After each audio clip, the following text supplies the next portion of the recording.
ഇന്ന് ഞാൻ നിങ്ങളോട് സംസാരിക്കാൻ പോകുന്നത് ലിവ് വിക്ടോറിയസ്, ജയാളിയായി ജീവിക്കുന്നതിനെക്കുറിച്ചാണ്. നെഞ്ചിലൊന്ന് കൈവച്ച് എല്ലാവരും ഒന്ന് പ്രാർത്ഥിക്കാമോ? പ്രാർത്ഥിക്കാം. യേശുവേ, ഇന്നത്തെ വചനം ഗ്രഹിക്കുവാൻ എന്നെ സഹായിക്കണമേ. അവരവരായി ഒന്ന് പ്രാർത്ഥിച്ച് ഈ കേൾക്കാൻ പോകുന്ന വചനങ്ങളും ദൂതുകളും ശരിക്കും ഹൃദയത്തിലേക്ക് വരാൻ വേണ്ടി ഒന്ന് പ്രാർത്ഥിക്കാം. Thank you Jesus. ആമേൻ. പ്രൊജക്ഷനിലുള്ളവർ ദയവായി ലിവ് വിക്ടോറിയസ് എന്നുള്ള ഫ്രെയിം എടുത്ത് വെക്കുക. ഇന്ന് നമ്മൾ അതിന് മുമ്പുള്ളതെല്ലാം സ്കിപ്പ് ചെയ്യാൻ സമയമില്ലാത്തതുകൊണ്ട്. റോമലേഖനം 8:37.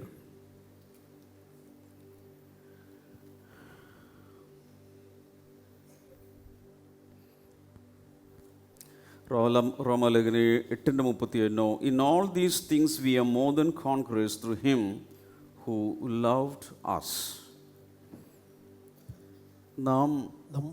നാമോ നമ്മെ സ്നേഹിച്ചവൻ മുഖാന്തരം ഇതിലൊക്കെയും പൂർണ്ണ ജയം പ്രാപിക്കുന്നു. മലയാളത്തിൽ നാമോ നമ്മെ സ്നേഹിച്ചവൻ മുഖാന്തരം ഇതിലൊക്കെയും പൂർണ്ണ ജയം.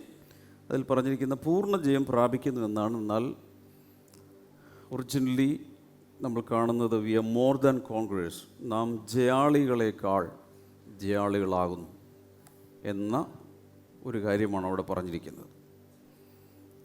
ഗ്രീക്ക് ഭാഷയിൽ ഹൈപ്പർ നിക്കമൻ എന്നുള്ള വേർഡാണ് അവിടെ ഉപയോഗിച്ചിരിക്കുന്നത്. ജയാളികളെക്കാൾ, മോർ ദാൻ കോൺഗ്രേഴ്സ് എന്ന് വെച്ചാൽ ഹൈപ്പർ കോൺഗ്രേഴ്സ് എന്നാണ് അതിൻ്റെ അർത്ഥം. ഹൈപ്പർ, ചില കുട്ടികൾ നോക്കിയിട്ട് പറഞ്ഞു ഹൈപ്പറാണെന്ന് പറഞ്ഞാൽ എന്താ അർത്ഥം? സാധാരണയേക്കാൾ ഭയങ്കരമായ എനർജിയും ചോരത്തിളപ്പും സ്മാർട്ട്നെസ്സും വിഗറും ഒക്കെ കാണിക്കുന്നവരാണ് ഹൈപ്പർ എന്ന് പറയുന്നത്. സാധാരണ ഒരു ജയാളിയല്ല. ഇനി എല്ലാവരും നേരെ ഒന്നിരിക്കണം. ഇങ്ങനെ ഇരിക്കരുത്, നേരെ. കാരണം ജയാളികളോടാണ് ഞാൻ സംസാരിക്കുന്നത്.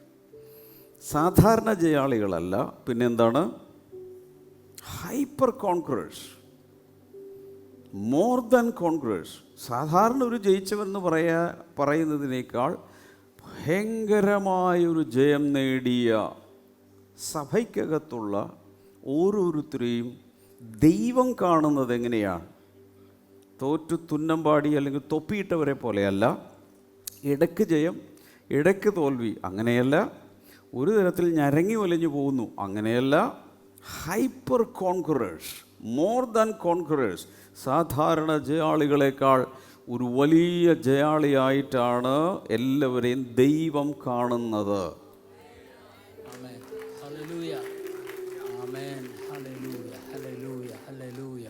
ഒരു വലിയ യുദ്ധം നടക്കുകയാണ്. അപ്പോൾ യുദ്ധം നടക്കുന്ന സമയത്ത് പട്ടാളക്കാർ പല സ്ഥലങ്ങളിലേക്ക് സ്പ്രെഡായി അവിടെ ഇവിടെയൊക്കെ യുദ്ധം നടക്കും. ബാറ്റിൽസ് ഒത്തിരി നടക്കും. ഒറ്റ വാറാണ്. അപ്പോൾ ആ സമയത്ത് ഒരു രാജാവ് ജയം പ്രഖ്യാപിക്കുന്നു എന്നിരിക്കട്ടെ. അങ്ങനെയെങ്കിൽ ആ പട്ടാളക്കാർ അപ്പോഴും ചില പോക്കറ്റുകളിലൊക്കെ ചില ബാറ്റിൽസ് നടക്കുന്നുണ്ടായിരിക്കാം. പക്ഷേ അൾട്ടിമേറ്റ് വിക്ടറി പ്രഖ്യാപിച്ചു കഴിഞ്ഞു. ഇനി പട്ടാളക്കാർ യുദ്ധം ചെയ്യുമ്പോൾ അവർ ജയിക്കാൻ വേണ്ടിയല്ല യുദ്ധം ചെയ്യുന്നത്, ജയിച്ച യുദ്ധത്തിൻ്റെ ചില ക്ലിയറൻസ് നടക്കുന്നതേ ഉള്ളൂ.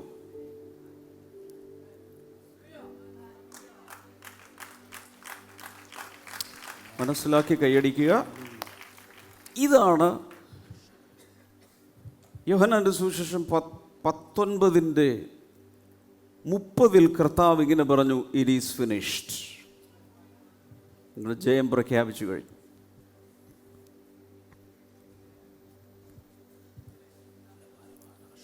രാജാവ് ജയം പ്രഖ്യാപിച്ചു.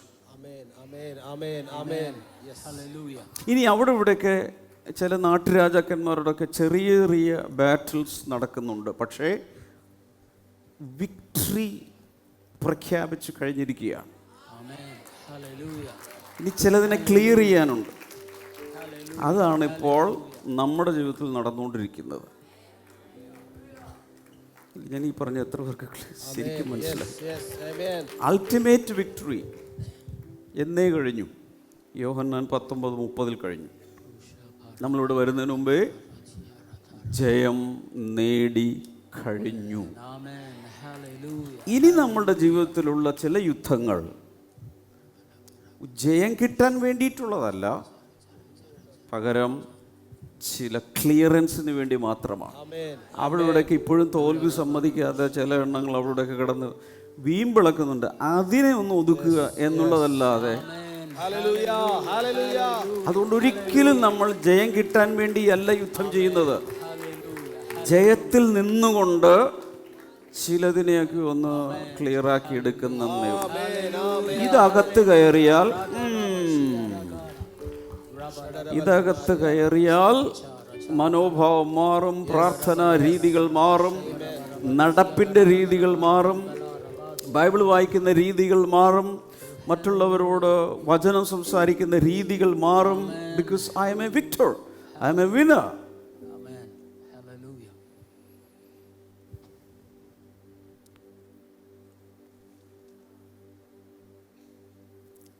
ക്രിസ്തീയ ജീവിതം എന്ന് പറയുന്നത് യേശു നേടിയെടുത്ത ജയത്തിൽ നിന്ന് ജീവിക്കുന്നതാണ്.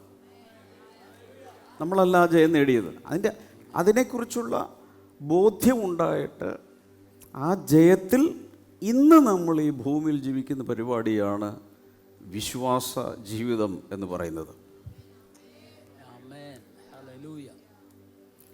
Christian life is not a life without battles. കർത്താവ് ഒരിക്കലും അത് വാഗ്ദത്തം ചെയ്തിട്ടില്ല. നിങ്ങളുടെ ലൈഫിൽ നിങ്ങൾ പലതിനോടും പൊരുതേണ്ടി വരും എന്ന് തന്നെയാണ് കർത്താവ് പറഞ്ഞത്. ജീവിതത്തിൽ പലതും പൊരുതേണ്ടി വരും.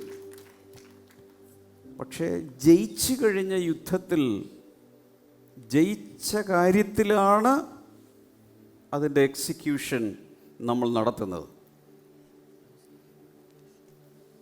പോരാട്ടങ്ങളുടെ നടുവിൽ ഒരു ജയജീവിതം ജീവിക്കാനാണ് ഒരു വിശ്വാസിയുടെ വിളി. ആവർത്തിക്കാം.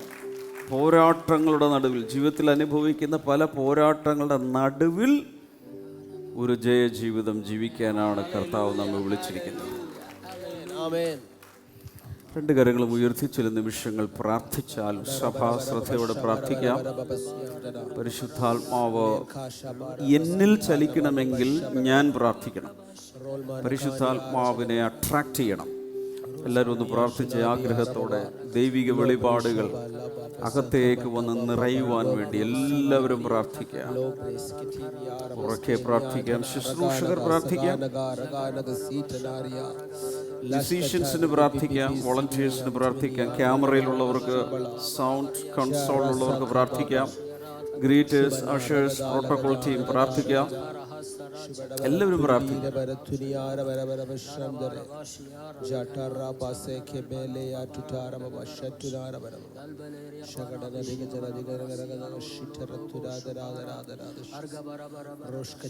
Hallelujah. Amen. Many believers are saved but not victorious. ഒത്തിരി വിശ്വാസികളുടെ പ്രശ്നം അവർ രക്ഷിക്കപ്പെട്ടവരാണ്, ദൈവമക്കളാണെന്നറിയാം. പക്ഷെ എന്തുകൊണ്ടോ എവിടെയൊക്കെയോ തോൽവിയിൽ ജീവിക്കുന്നു, അല്ലെങ്കിൽ തോൽവിയുടെ മനോഭാവത്തിലാണ് അവർ ജീവിക്കുന്നത്. ഉദാഹരണത്തിന് വിവിധ രീതിയിലുള്ള പ്രലോഭനങ്ങളിൽ തോറ്റുപോകുന്നു. തീരുമാനമെടുത്താലും വീണ്ടും വീണ്ടും ചില പാപങ്ങളിൽ വീണുപോകുന്നു. മറ്റൊന്നുണ്ട് ആൻസൈറ്റി. പല വിശ്വാസികളുടെ അവർക്കറിയാം കർത്താവ് ഉണ്ടെന്നും സിംഹാസനത്തിൽ ഇരിപ്പുണ്ടെന്നും പ്രശ്നങ്ങളെല്ലാം കർത്താവ് നോക്കിക്കൊള്ളുന്നു, എല്ലാം അറിഞ്ഞിട്ടും ആദ്യം പിടിക്കുന്നു.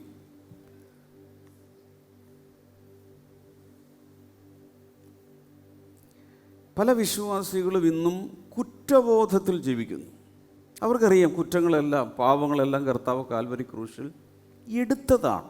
രക്തത്താൽ ഞാൻ കഴുകപ്പെട്ടവനാണ്, പെട്ടവളാണ്. എന്നിട്ടും എപ്പോഴൊക്കെയോ കുറ്റബോധം വേട്ടയാടുന്നു.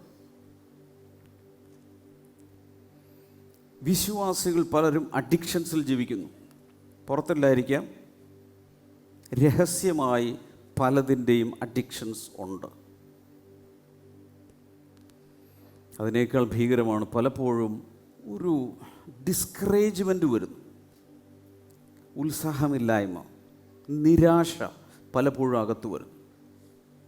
ഇങ്ങനെയൊക്കെ അനുഭവിച്ചിട്ടുള്ളവർ ആരും കൈ ഉയർത്തേണ്ട, എല്ലാവരും ഉണ്ട് അതിൽ. എന്തിനാ കൈ ഉയർത്തി വെറുതെ ഗ്ലാമർ കളയണ്ട? നമ്മളെല്ലാവരും അതിനകത്തുണ്ട്. ശരിയാണോ? പലപ്പോഴും ഞായറാഴ്ച ആരാധനയുടെ സമയത്ത് വലിയ സന്തോഷവും സമാധാനവും ദൈവസാന്നിധ്യമൊക്കെ അനുഭവിക്കുമെങ്കിലും മറ്റ് സമയങ്ങളിൽ ഈ ഞാൻ പറഞ്ഞ ലിസ്റ്റിൽപ്പെട്ട പലതും നമ്മുടെ അകത്തൂടെ പോയി നമ്മൾ അതിൻ്റെ അകത്താണ് ജീവിക്കുന്നത്. ഇടയ്ക്കൊരു സംശയം വരും, ശരിക്കും ഞാൻ രക്ഷിക്കപ്പെട്ടത് തന്നെയാണോ? ഇടയ്ക്കൊരു സംശയം, കർത്താവ് എന്നെ മറന്നോ? അല്ലെങ്കിൽ കഴിഞ്ഞ നാളുകളിലൊക്കെ ചെയ്തത് കൊണ്ട് കർത്താവ് എന്നോട് വഴക്കിട്ടിരിക്കുകയാണ്. ഇപ്പോൾ വിളി കേൾക്കുന്നില്ല, പ്രാർത്ഥനയ്ക്ക് പലതിനും മറുപടിയില്ല, എന്തോ ഒരു അകൽച്ച പോലെ.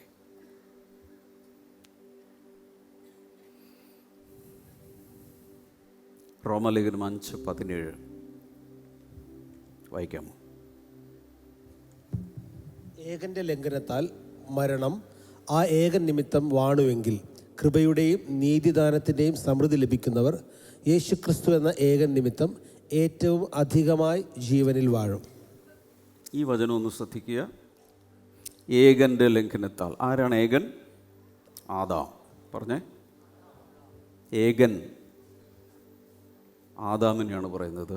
ആദാമിൻ്റെ ലംഘനത്താൽ അഥവാ ആദാം ചെയ്ത പാപത്താൽ മരണം ആ ഏകൻ നിമിത്തം വാണു. അവർ ആദാമിൻ്റെ പാപനിമിത്തം മരണം വന്ന് ഭൂമിയെ വാഴാൻ തുടങ്ങി, മനുഷ്യകുലത്തെ വാഴാൻ തുടങ്ങി. ഓക്കെ, എങ്കിൽ കൃപയുടെയും നീതിദാനത്തിൻ്റെയും സമൃദ്ധി ലഭിക്കുന്നവർ അടുത്തൊരു ഏകൻ. അതാരാ? യേശുക്രിസ്തു. 2 ഏകന്മാരുണ്ട്. ഒന്ന് ആദാം, 2 ഒടുക്കത്തെ ആദാം എന്നറിയപ്പെടുന്ന യേശു നിമിത്തം ഏറ്റവും അധികമായി ജീവനിൽ വാഴും. ആരും കേട്ടമട്ടില്ല. പറഞ്ഞോട്ടെ, എൻ്റെ മുഖത്തേക്ക് ദയവായി എല്ലാവരും ഒന്ന് നോക്കാൻ പറ്റുമോ? ഒരു ഏകൻ നിമിത്തം, ആദാം നിമിത്തം മരണം വന്നിവിടെ കൊടികുത്തി വാണു. ഓക്കെ, എന്നാൽ അടുത്ത ഏകൻ യേശു വന്നു, അവൻ നിമിത്തം നാം ജീവനിൽ വാഴും. യോഹന്നാൻ 10:10 പറയുന്നത് അവർക്ക് ജീവൻ ഉണ്ടാകുവാനും സമൃദ്ധിയായി ഉണ്ടാകുവാനുമായിട്ടത്രേ ഞാൻ വന്നിരിക്കുന്നത്. അപ്പോൾ വാഗ്ദത്തം കിടക്കുന്നത് എങ്ങനെയാണ്? മരണമല്ല നമ്മിൽ വാഴുന്നത്, ജീവനാണ് നമ്മിൽ വാഴുന്നത്.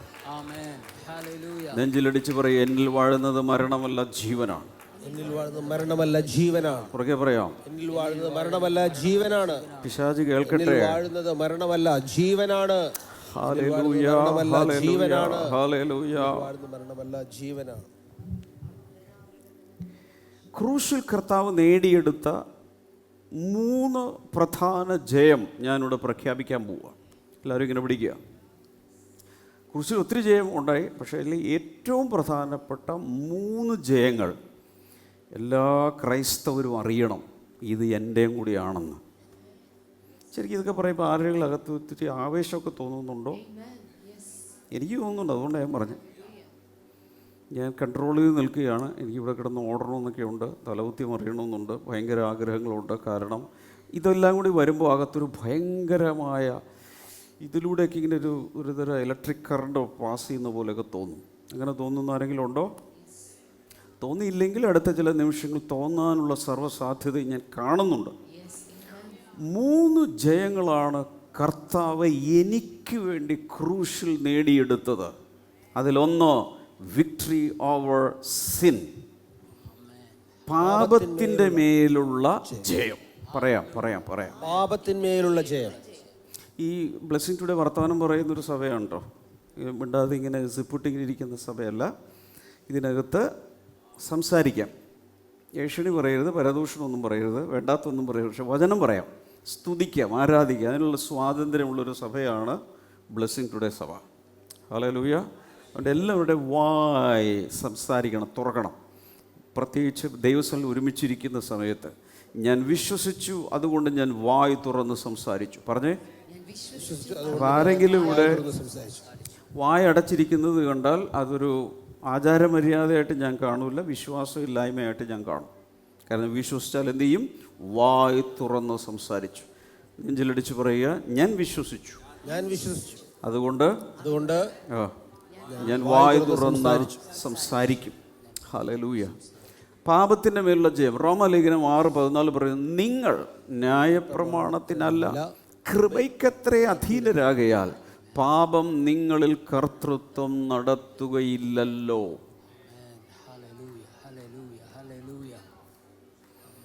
ഒത്തിരി പേര് അറിഞ്ഞിട്ടില്ല, ഇപ്പോഴെങ്കിലും അറിഞ്ഞോ. The legal ruling authority of sin is completely broken at the cross. Amen. Amen. Yes. പാപത്തിനൊരു നിയമപരമായ ഒരു സാധ്യത ഉണ്ടായിരുന്നു മനുഷ്യകുലത്തിൻ്റെ മേൽ വസിക്കാൻ.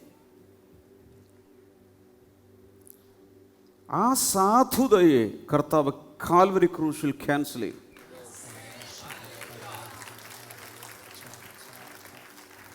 എല്ലാവരും പാപം ചെയ്തു, ദൈവ തേജസ് നഷ്ടമാക്കി. പാപത്തിൻ്റെ ശമ്പളമായ മരണം വന്ന് എല്ലാവരുടെയും ജീവിതത്തിൽ വന്നങ്ങ് നിറഞ്ഞു. പാപത്തിൻ്റെ ശമ്പളം മരണമാണ്, അത് വന്നങ്ങ് നിറഞ്ഞു. ഓക്കെ. എന്നാൽ യേശു സകല പാപങ്ങളും, നമ്മുടെ എല്ലാവരുടെയും പാപങ്ങളെടുത്ത് ക്രൂശിൽ കയറി പിടഞ്ഞു മരിച്ച ആ നിമിഷം പെട്ടെന്ന് സിസ്റ്റം അങ്ങ് മാറി.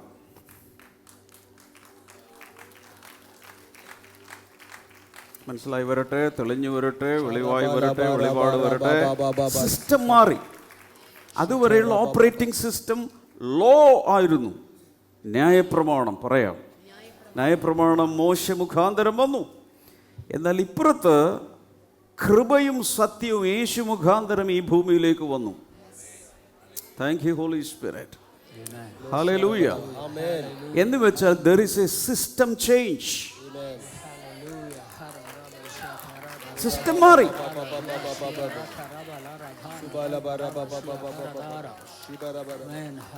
കർത്താവേ, തെളിഞ്ഞു വരട്ടെ, കത്തി വരട്ടെ, കത്തി വരട്ടെ, കത്തി ജ്വലിക്കട്ടെ, വെളിപാട് എല്ലാവരുടെ അകത്ത് ഇടിച്ചിരച്ച് കയറട്ടെ. ഇപ്പൊ ഡൽഹിയിൽ ജൻസിയുടെ സമരം സിസ്റ്റം മാറണമെന്നാണ് പറയുന്നത്. ശരിയല്ലേ? ഈ സിസ്റ്റം അങ്ങ് മാറണം. ഒരാളെ മാറ്റിയിട്ട് കാര്യമില്ല, സിസ്റ്റം മാറണം. കർത്താവ് പറഞ്ഞ മക്കളെ, ഞാൻ സിസ്റ്റം മാറ്റി. ഇതുവരെ മോശയുടെ സിസ്റ്റത്തിൽ ഓടിക്കൊണ്ടിരുന്നു. ചെയ്യരുത്, തൊടരുത്, മണക്കരുത്, അവിടെ പോകരുത്, ഇവിടെ പോകരുത്, ഇത് ചെയ്യണം, ഇതും ചെയ്യണം, ഇതും ചെയ്യണം. Dos dawns, rules, regulations. ഇതായിരുന്നു സിസ്റ്റം. അതെങ്ങനെ ചെയ്യണം? നമ്മുടെ കഴിവിൻ്റെ പരമാവധി പരിശ്രമിച്ച് നമ്മൾ ചെയ്തുകൊണ്ടിരിക്കണം. പക്ഷെ കർത്താവ് പറഞ്ഞു, ഞാനതിനെ പൊളിച്ചിരിക്കുന്നു. അതല്ല ഞാൻ ചെയ്തു. ഇറ്റ് ഈസ് ഫിനിഷ്ഡ് എന്ന് പറയുമ്പോൾ അതിൻ്റെ അർത്ഥം എന്താണ്? നിങ്ങൾക്ക് വേണ്ടി ഞാൻ അതെല്ലാം കൂടെ ചെയ്ത് പൂർത്തിയാക്കി. It is finished. ന്യായപ്രമാണത്തെ നീക്കുവാനല്ല, അതിനെ നിവർത്തിക്കുവാനത്ര ഞാൻ വന്നത്. Everything is fulfilled. തീർന്നു. ഇനി അതിനടി പോകരുത്. ആ സിസ്റ്റത്തിലോട്ട്, ആ പഴയ സിസ്റ്റത്തിലോട്ട് ഇനി നിങ്ങൾ പോകരുത്. ഇതാ ഞാനൊരു പുതിയ സിസ്റ്റം കൊണ്ടുവന്നിരിക്കുന്നു. അതെന്താണ്? കൃപ. എല്ലാവരും ഉറക്കെ വാ തുറന്ന് പറ, കൃപ, കൃപ, കൃപ. ഉറക്കെ ഉറക്കെ, കൃപ, ഉറക്കെ, കൃപ, കൃപ, കൃപ, കൃപ, ഉറക്കെ. ഹല്ലേലൂയ. അടുത്ത ആള് പറയാം, സിസ്റ്റം മാറി എന്ന് പറ. സിസ്റ്റം മാറി. എന്തിൽ നിന്ന് എന്തിലേക്ക് മാറി എന്ന് കൂടി പറഞ്ഞു കൊടുക്കുക. ന്യായപ്രമാണത്തിൽ നിന്നും കൃപയിലേക്ക്. ന്യായപ്രമാണത്തിൻ്റെ സിസ്റ്റം മാറി. നമ്മളിപ്പോൾ എവിടെയാ? കൃപയുടെ സിസ്റ്റത്തിലായി. ഈ 2 ആഴ്ചകൾക്ക് മുമ്പ് ഒരു പോഡ്കാസ്റ്റിൽ കൃപയുടെ ഉപയോഗവും ദുരുപയോഗവും എന്ന് പറയുന്നൊരു പോഡ്കാസ്റ്റ് കണ്ടെത്ര പേരുണ്ട്? കുറേ പേര് കണ്ടിട്ടില്ല, കാണണം.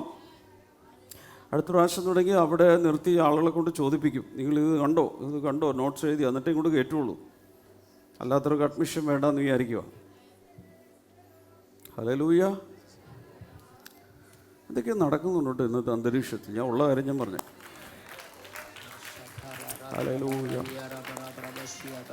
കൃപ 2 രീതിയിലുണ്ടെന്ന് അന്ന് ഞാൻ പറഞ്ഞു, എപ്പോഴും പറയാറുണ്ട്. കൃപ 2 രീതിയിലുണ്ട്. ആർക്ക് പറയാം? മിടുക്കന്മാരും മിടുക്കികളും പറഞ്ഞ സേവിങ് ഗ്രേസ്, സസ്റ്റൈനിങ് ഗ്രേസ്. അടുത്തിരിക്കുന്ന ആളെ ഉപദ്രവിക്കാതെ കൈയൊന്നിങ്ങനെ വന്നിട്ട് പിടിക്കുക. അയാളുടെ മൂക്കൊന്നും തെറിപ്പിക്കരുത്. ഇങ്ങനെ പിടിക്കുക. എന്നിട്ട് ഈ കൈ ഇടത്ത് കൈ ഇങ്ങനെ ചലിപ്പിച്ചിട്ട് പറ രക്ഷിക്കുന്ന കൃപ. അപ്പം ഇതെന്താ? നിലനിർത്തുന്ന കൃപ. 2 തരം കൃപയാണ് നമുക്ക് ഒറ്റ പാക്കേജ് ലഭിച്ചത്. ഒന്ന് രക്ഷിക്കുന്ന കൃപ. പാപത്തിൻ്റെ അധീനതയിൽ കിടന്നിരുന്ന ചേറ്റിലും ചെളിയിലും കിടന്നിരുന്ന എന്നെ കർത്താവ് അതിൽ നിന്നും വീണ്ടെടുത്ത് ഒരു പാറമേൽ നിർത്തി ഒരു പുതിയ പാട്ടും സാക്ഷ്യവും എൻ്റെ വായിൽ തന്നതാണ്. പാപിയായിരുന്ന എന്നെ രക്ഷിച്ചെടുത്ത കൃപ. എല്ലാവരും പറഞ്ഞു അതൊരു തുടക്കം മാത്രമാണ്. ഇനി രക്ഷിക്കപ്പെട്ട് കഴിഞ്ഞാൽ അവിടെ നിന്നാൽ മതിയോ? ഇല്ല. ഇനി അവിടെ എത്തുന്നത് വരെ ഇനി എന്തിന് ഈ രക്ഷയിൽ വളരേണ്ട ആവശ്യമുണ്ട്. അതിനാണ് ദ ജേർണി ഓഫ് സാൽവേഷൻ എന്ന് പറയുന്നത്. രക്ഷയുടെ യാത്രയാണ്. അതിനുവേണ്ടി നമുക്ക് ലഭിച്ചിരിക്കുന്നതാണ് റൈറ്റ് ഹാൻഡ് പറ നിലനിർത്തുന്ന കൃപ. രക്ഷിക്കപ്പെട്ട ആ പോയിന്റിൽ നിന്നും അവിടെ എത്തുന്നത് വരെ നിന്നെ താങ്ങി താങ്ങി താങ്ങി ഒത്തിരി പ്രാവശ്യം വീണു, വീണ്ടും എഴുന്നേൽപ്പിച്ചു, അഴുക്കായി, വീണ്ടും കുളിപ്പിച്ചു, വീണ്ടും വീണ്ടും കൃപ തന്നു, കൃപാവരം തന്നു, അനുഗ്രഹിച്ചു, ആത്മാക്കളെ നേടാൻ ശുശ്രൂഷ എല്ലാം തന്ന് ഓരോ ദിവസവും ഓരോ നിമിഷവും താങ്ങി താങ്ങി താങ്ങി നടത്തുന്ന കൃപയാണ് സസ്റ്റൈനിങ് ഗ്രേസ് എന്ന് നമ്മൾ വിളിക്കുന്നത്. പറഞ്ഞു ഇത് രണ്ടും എനിക്ക് കിട്ടിയെന്ന് പറ. മലയാളത്തിൽ പറ എന്തൊക്കെ കിട്ടി? രക്ഷിക്കുന്ന കൃപ, നിലനിർത്തുന്ന കൃപ. ഇത് രണ്ടും എനിക്ക് കിട്ടി. ഹല്ലേലൂയ. ചുരുക്കി പറഞ്ഞാൽ ക്രൂശിൽ കർത്താവ് പാപത്തിൻ്റെ മേൽ ഒരു വലിയ ജയം തന്നു. കിട്ടിയ എത്ര പേരുണ്ട്? തന്നു. ഹല്ലേലൂയ. ഈ രക്ഷാകരമായ കൃപയും താങ്ങി നിർത്തുന്ന കൃപയും രണ്ടും ചേർന്ന് വന്നിരിക്കുമ്പോൾ ഇനി പാപം എൻ്റെ മേൽ വാഴുകയല്ല, അതിൻ്റെ ഡൊമീനിയൻ പവർ, വാഴാനുള്ള ഭരണകർത്തൃത്വം കർത്താവ് ഉടച്ചു കളഞ്ഞു. പാപം എൻ്റെ മേൽ ഇനി വാഴ്ചയില്ല. വാഴ്ച പോയി, വാഴ്ച തീർന്നു. പാപത്തിൻ്റെ വാഴ്ച എന്നിൽ അവസാനിച്ചു. പറയാം, പാപത്തിൻ്റെ വാഴ്ച എന്മേൽ അവസാനിച്ചു. 2 വിക്ടറി ഓവർ ദ ഡെവിൾ. പിശാചിന്മേലുള്ള ജയം. പിശാചിൻ്റെ മേലുള്ള ജയം. രണ്ടാമത്തെ എഴുതണം, എല്ലാവരും എഴുതണം. പിശാചിൻ്റെ മേലുള്ള ജയം. എബ്രായ ലേഖനം 2:14-15 വായിക്കാം. മക്കൾ ജഡരക്തങ്ങളോടുകൂടെ കൂടിയവർ ആകൊണ്ട് അവനും അവരെ പോലെ ജഡരക്തങ്ങളോടുകൂടെ കൂടിയവനായി മരണത്തിൻ്റെ അധികാരിയായ പിശാചിനെ തൻ്റെ മരണത്താൽ നീക്കി ജീവപര്യന്തം മരണഭീതിയിൽ അടിമകളായിരുന്നവരെ ഒക്കെയും വിടുവിച്ചു.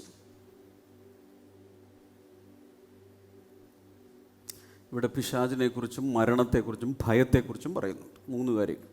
മക്കൾ ജഡരക്തങ്ങളോടുകൂടിയവർ ആകൊണ്ട്. ആരാണ് ഈ മക്കൾ? നാം എല്ലാവരും. മക്കൾ എന്ന് ഉദ്ദേശിക്കുന്ന മനുഷ്യകുലമാണ്. മനുഷ്യർ അവർ ജഡരക്തങ്ങളോട്, ജഡരക്തം എന്ന് പറഞ്ഞാൽ എന്താണ്?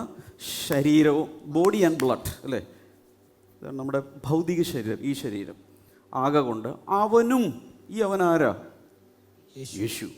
യേശുവും അവരെ പോലെ, മനുഷ്യരെ പോലെ, നമ്മെ പോലെ ജഡരക്തങ്ങളോട് കൂടിയവനായി എന്ന് വെച്ചാൽ എന്താണ് അർത്ഥം? ഒരു ശരീരത്തിൽ, നമ്മെ പോലെയുള്ള ഒരു ശരീരത്തിൽ മരണത്തിൻ്റെ അധികാരിയായ പിശാചിനെ, മരണത്തിൻ്റെ താക്കോലും അതിൻ്റെ പരിപാടികളൊക്കെ ആയിട്ട് നടന്നിരുന്ന ഒരു പാർട്ടിയുണ്ട്, അതിൻ്റെ പേരാണ് പിശാച്. പിശാചിനെ തൻ്റെ മരണത്താൽ. ഇതാണ് ലോകത്തിന് മനസ്സിലാക്കാൻ കഴിയാതെ പോയത്. യേശു മരിച്ചപ്പോൾ അവർ വിചാരിച്ചത് എല്ലാം തീർന്നു, അവർ ലഡുവൊക്കെ വിതരണം ചെയ്യുവാണ് ബാക്കി എല്ലാവരും കൂടെ. അവർ വിചാരിച്ചു ഇതോടെ എല്ലാം തീർന്നു, അവൻ തീർന്നു എന്നാണ്. അവൻ തുടങ്ങുകയായിരുന്നു.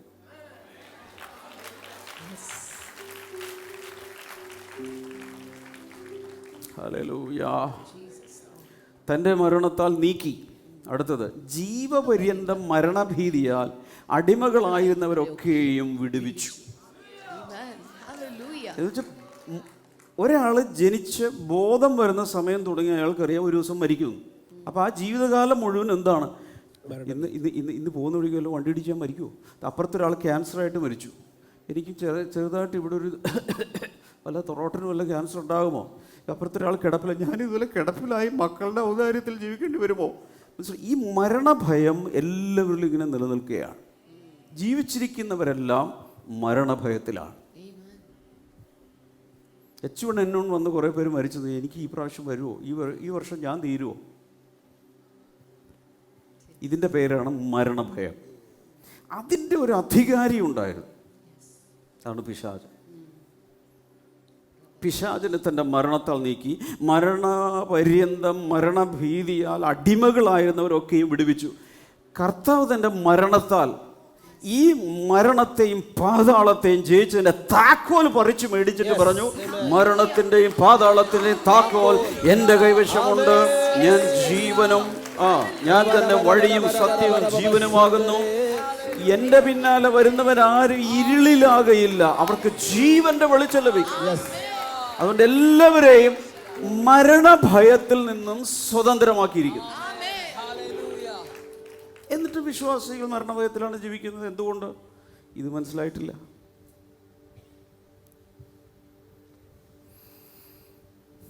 അടുത്ത ആളോട് പറയുക, ഇന്ന് അതിനുള്ള അവസരമുണ്ട്.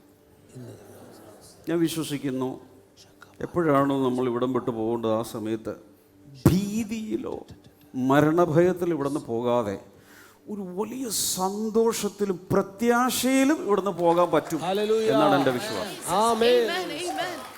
ഒരു എക്സൈറ്റ്മെന്റ്. ഞാൻ അവനെ കാണാൻ പോവുക, അല്ല ഞാൻ കുഴിയിലോട്ടല്ല പോകുന്നത്, കുഴിയിലോട്ട് എൻ്റെ ശരീരം പോകുന്നത്. ഞാൻ എങ്ങോട്ടാ പോകുന്നത്? ഞാൻ പറക്കുകയാണ്.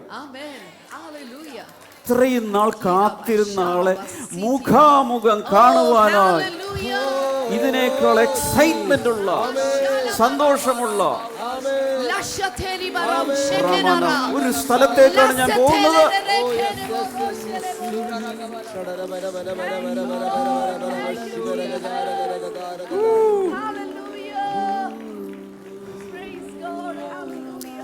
ഇന്നൊക്കെ നടക്കും. കാരണം ഒത്തിരി പേരെ പിശാച് ഇന്നും വഞ്ചിച്ച് ചാദിച്ച് മരണഭയത്തിനകത്ത് നിർത്തിയിരിക്കുകയാണ്. ഞാനൊരു കാര്യം പറയാം, ശ്രദ്ധിച്ച് കേൾക്കണം. പറ്റുവാണെങ്കിൽ നട്ടെല്ലൊക്കെ നേരെ വെച്ചിരിക്കണം. പറഞ്ഞോട്ടെ, നല്ല ലൈറ്റുള്ള സ്ഥലത്ത് നിൽക്കട്ടെ കേട്ടോ. ഈ ഭൂമിയിൽ ജീവിക്കുന്ന ഒരു വ്യക്തിക്ക്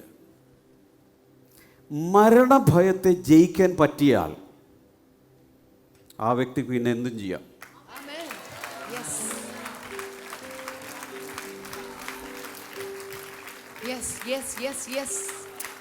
മനസ്സിലാകട്ടെ. നമ്മൾ പലതും ചെയ്യാതിരിക്കാൻ കാരണം ചാവുന്നുള്ള പേടിയുണ്ടോ? മരണഭയം ഇല്ലാത്ത ഒരാൾക്ക് പിന്നെ എന്തിനെ പേടിക്കണ്ടേ? ഒടുക്കത്തെ ശത്രുവാണ് മരണം. അതിനെയും പേടിയില്ലെങ്കിൽ അയാളെ ദൈവത്തിന് എന്തിനും ഉപയോഗിക്കാൻ കഴിയും. യേശുവിന്റെ നാമത്തിൽ മരണഭയം വിട്ടുപോട്ടെ.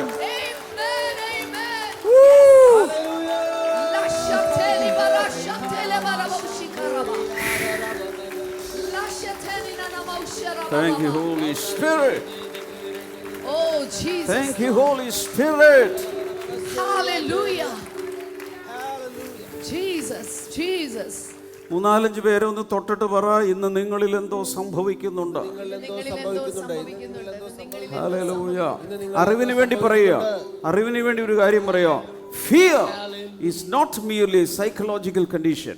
ഭയം എന്ന് പറയുന്നത് ഒരു മാനസികാവസ്ഥയല്ല. Fear is a spirit. ഭയം ഒരു ആത്മാവാണ്. അതുപോലെ തന്നെ 2 തിമോത്തിയോസ് 1:7 പറഞ്ഞിട്ടുണ്ട്. ഭയം എന്താണ്? ഒരു ഫീലിംഗ് അല്ല, ഒരു മാനസിക സ്ഥിതിയല്ല. ഭയം ഒരാത്മാവാണ്. ഭയം എന്താണ്? ഒരാത്മാവാണ്.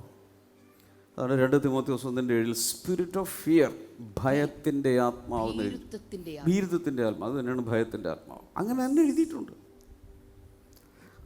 ആത്മാവെന്ന് പറഞ്ഞാൽ അത് ഈ വായു പോലുള്ളൊരു സാധനമല്ല. Spirit is A person. ഓരോ ആത്മാവും ഒരു വ്യക്തിയാണ്, ഒരു വ്യക്തിത്വമാണ്. മരണത്തിൻ്റെ ആത്മാവെന്ന് പറഞ്ഞാൽ അതൊരു വ്യക്തിയാണ്. ഭയത്തിൻ്റെ ആത്മാവ് ഒരു വ്യക്തിത്വമാണ്, അതൊരു വ്യക്തിയാണ്, പേഴ്സണാലിറ്റിയാണ്. അതുകൊണ്ട് ഭയത്തിൻ്റെ ആത്മാവിനെ ഞാൻ എൻ്റെ ശുശ്രൂഷയിൽ കണ്ടിട്ടുള്ളൊരു കാര്യം പറയാം. ഒത്തിരി പേരുടെ ഭയത്തിൻ്റെ ആത്മാവും മരണത്തിൻ്റെ ആത്മാവും ശുശ്രൂഷയിൽ വിട്ടുപോകുന്നത് ഞാൻ കണ്ണുകൊണ്ട് കണ്ടിട്ടുണ്ട്. ആ ഗ്രിപ്പിലാണ് ആ വ്യക്തിത്വം അഥവാ ആ സ്പിരിറ്റ് അവരെ ഇങ്ങനെ പിടിച്ചേക്കുക, നീരാളിപ്പെടുത്തം പോലെ. എന്നാൽ പരിശുദ്ധാത്മാവ് വരുമ്പോൾ അതങ്ങ് ലിബറേറ്റഡ് ആവും, അതങ്ങ് ഫ്രീ ആവും.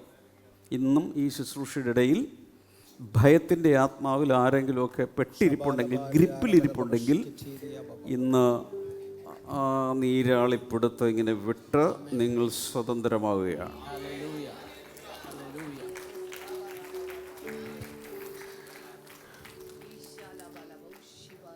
ഹല്ലേലൂയ. പരാജയ ഭയം, ഭാവി ഓർത്തുള്ള ഭയം, ആശങ്കകൾ തുടങ്ങിയുള്ള ബാക്കിയെല്ലാം ഈ മരണഭയം എന്ന് പറയുന്ന ആ വലിയ സാധനത്തിൻ്റെ അടിയിൽ വരുന്ന സാധനങ്ങളാണ്. ഏറ്റവും ടോപ്പിലെ കവറിങ് എന്താണ്? മരണഭയം. അതിൻ്റെ ഉള്ളിലാണ് ആകുല ചിന്തകൾ. എന്തിന് ആയിരക്കണക്കിന് ഫോബിയാസ് ഉണ്ട്, അതെല്ലാം ഇതിൻ്റെ ഉള്ളിലാണ്, അടിയിലെ വരാം. അതുകൊണ്ടാണ് ഇതിനെ ഒടുക്കത്തെ ശത്രു എന്ന് പറയും. ഏറ്റവും വലിയ ശത്രു അതാണ്. 1 കൊരിന്ത്യർ 15-ാം അധ്യായത്തിൻ്റെ അവസാനം അടുത്ത് വരുന്ന സമയത്തോടെ പറയുന്നു, ഒടുക്കത്തെ ശത്രുവായ മരണവും നീങ്ങിപ്പോകും. ജയം നടന്നു, ഇനി അതിനെ കംപ്ലീറ്റ്ലി മാറ്റും. അതായത് മരണത്തെയും പാതാളത്തെയും തീപ്പൊയ്കയിലേക്ക് തള്ളിയിടുന്നൊരു കാലം വരും. അതിന് എക്സിസ്റ്റൻസ് ഇല്ല, ഇനി അതിന് നിലനിൽപ്പില്ല, അങ്ങനെ ഒന്നില്ല. പ്രപഞ്ചത്തിൽ ഈ സാധനത്തെ കാണാത്ത രീതിയിൽ കംപ്ലീറ്റ്ലി എടുത്ത് മാറ്റും. ഇന്നതിൻ്റെ പ്രസൻസ് ഉണ്ട്. തോറ്റു, പക്ഷെ തോറ്റത് സമ്മതിച്ചിട്ടില്ല, ഇങ്ങനെ കിടന്ന് കളിക്കുക.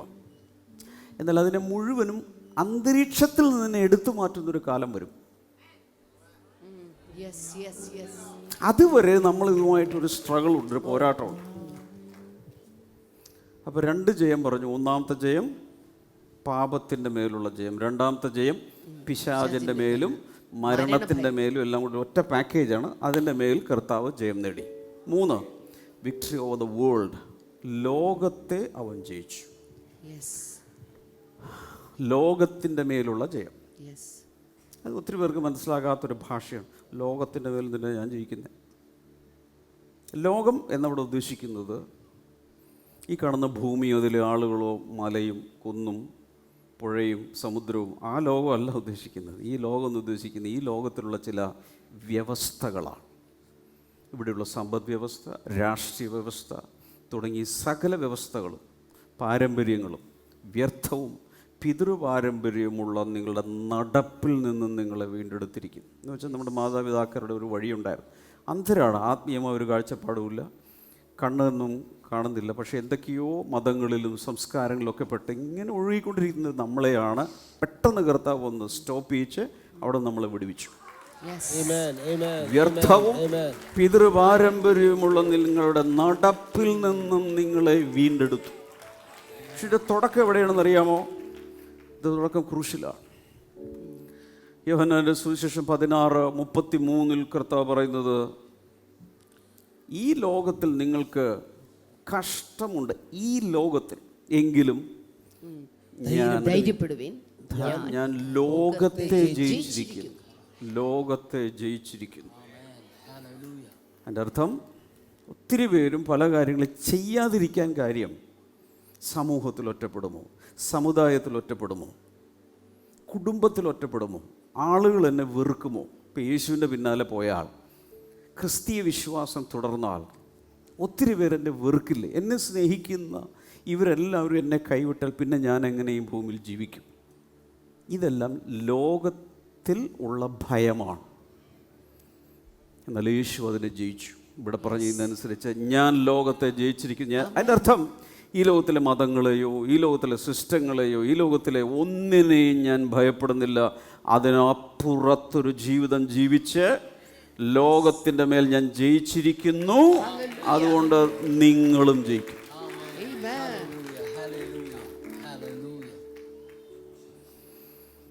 നിങ്ങൾ സുവിശേഷം പറയുന്ന, നിങ്ങൾ സാക്ഷ്യം പറയുന്ന ഒത്തിരി പേര് യേശുവിലേക്ക് വരാതിരിക്കാൻ എന്താ കാരണം? അവർക്ക് ഭയമാണ് ഈ ലോകത്തിൽ നിന്ന് വേർപെടാൻ. ബൈബിൾ വ്യക്തമായി പറയുന്നു, ലോകസ്നേഹം ദൈവസ്നേഹത്തിന് ശത്രുത്വമാകും. ഈ ലോകത്തെ സ്നേഹിക്കുന്നവർ ദൈവത്തിൻ്റെ ശത്രുക്കളായി ബൈ ഡിഫോൾട്ട് അവർ ദൈവത്തിൻ്റെ ശത്രുക്കളായി മാറും. 1 യോഹന്നാൻ 5:4 For everyone born of God overcomes the world. This is the victory that has overcome the world, even our faith. Malayalam വായിക്കാം. ദൈവത്തിൽ നിന്ന് ജനിച്ചതൊക്കെയും ലോകത്തെ ജയിക്കുന്നു. ലോകത്തെ ജയിച്ച ജയമോ നമ്മുടെ വിശ്വാസം തന്നെ. എങ്ങനെയാണ് ലോകത്തെ ജയിക്കുന്നത്? വിശ്വാസത്താൽ. എന്താണ് ആ വിശ്വാസം? കർത്താവ് പറഞ്ഞു, ഞാൻ ലോകത്തെ ജയിച്ചിരിക്കുന്നു, ഈ ലോകത്തിൽ നിന്ന് കഷ്ടമുണ്ട്. അതിൻ്റെ അർത്ഥം നിങ്ങൾ എന്നിൽ വിശ്വസിച്ച് എൻ്റെ പിന്നാലെ വന്നാൽ അത് നിമിത്തം ചില കഷ്ടങ്ങൾ ഈ ഭൂമിയിൽ ഉണ്ടാവും. ഇത് പ്രതീക്ഷിച്ചിട്ട് വന്നാൽ മതി. അതുകൊണ്ടാണ് കർത്താവ് പറഞ്ഞത്, നിങ്ങൾ പോകുന്ന സ്ഥലങ്ങളിലെല്ലാം എന്നെ സ്വീകരിച്ചു കഴിഞ്ഞാൽ നിങ്ങൾ പോകുന്ന സ്ഥലങ്ങളിലെല്ലാം പൂമാലയും പൂച്ചെണ്ടും 5 സ്റ്റാർ ബിസ്ക്കറ്റ് 5 സ്റ്റാർ മുട്ടായും ഒക്കെ തന്ന് നിങ്ങളെ സ്വീകരിക്കുമെന്ന് കർത്താവ് പറഞ്ഞിട്ടില്ല. പകരം നാൾതോറും ക്രൂശ് എടുത്ത് എൻ്റെ പിന്നാലെ വരുന്നവന് മാത്രമേ എൻ്റെ ശിഷ്യനായിരിക്കാൻ കഴിയുള്ളൂ.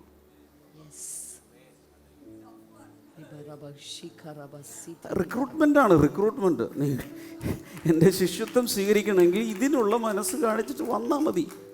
വെറുതെ മോഹന വാഗ്ദാനങ്ങൾ കൊടുത്ത് അണികളെ ചേർക്കുന്ന പരിപാടി യേശുവിനില്ല. ഇവിടെ പറയാം, ചുമ്മാ കുറേ വാഗ്ദാനങ്ങൾ നൽകി മക്കളെ വാ എന്ന് പറഞ്ഞുകൊണ്ടുള്ള പരിപാടി യേശുവിന് ഉള്ളതുപോലെ. അധ്വാനിക്കുന്നവരാണോ, ഭാരം ചുമക്കുന്നവരാണോ, വാ. നിങ്ങളുടെ നുകവും നിങ്ങളുടെ ചുമടുമൊക്കെ അങ്ങ് എടുത്തു മാറ്റിയിട്ട് എൻ്റെ വെച്ച് തരാം. ഇതിൻ്റെ പ്രത്യേകത എന്ന് പറയുന്നത് 10 ടണ്ണും 100 ടണ്ണൊന്നുമില്ല, വളരെ ലഘുവും നുകം വളരെ സോഫ്റ്റാണ്. ഒരു വശം. മറുവശത്ത് പറയുകയാണ്, ആരെങ്കിലും എൻ്റെ ശിഷ്യരാകാൻ ആഗ്രഹിക്കുന്നുവെങ്കിൽ നാൾതോറും, ഞായറാഴ്ച തോറുമല്ല, വെള്ളിയാഴ്ച തോറുമല്ല, നാൾതോറും ക്രൂശെടുത്ത്, ഈ ഭൂമിയിൽ ജീവിക്കുമ്പോൾ, ഈ ലോകത്തിൽ ജീവിക്കുമ്പോൾ, ഈ ലോകം നിങ്ങൾക്ക് തരാൻ പോകുന്നത് മെഡലുകളും അവാർഡുകളും റിവാർഡുകളും പതക്കങ്ങളും മെഡലുകളുമല്ല, ഒരു കുരിശെടുത്ത് തോളിലോട്ട് വെച്ച് തരും. അതും ചുവന്നോണ്ടിൻ്റെ പുറകെ വരുവാണെങ്കിൽ നിങ്ങൾക്ക് ഈ ഭൂമിയിൽ, ഈ ലോകത്തിൽ എൻ്റെ ശിഷ്യരാകാൻ കഴിയും. ഇത് കർത്താവ് പറഞ്ഞതാണ്. എന്നാൽ ഒരു ദിവസം നിങ്ങൾ എത്തേണ്ട സ്ഥലത്ത് എത്തിക്കഴിയുമ്പോൾ ആ കുരിശ് വാങ്ങി ഒരു കിരീടം തലയിലേക്ക് വെച്ച് തരും. ഇതിനെയാണ് ക്രോസ് ആൻഡ് ക്രൗൺ പ്രിൻസിപ്പിൾ എന്ന് പറയുന്നത്. ഈ ഭൂമിയിൽ കുരിശ്, സ്വർഗത്തിലെത്തുമ്പോൾ കിരീടം. Anybody interested? അപ്പം കൂടുതലൊന്നും പ്രതീക്ഷിക്കരുതെന്ന്. ലോകത്തെ ജയിക്കണമെങ്കിൽ കർത്താവിന് കിട്ടിയതിനേക്കാൾ അപ്പുറത്തൊന്നും പ്രതീക്ഷിക്കരുത്.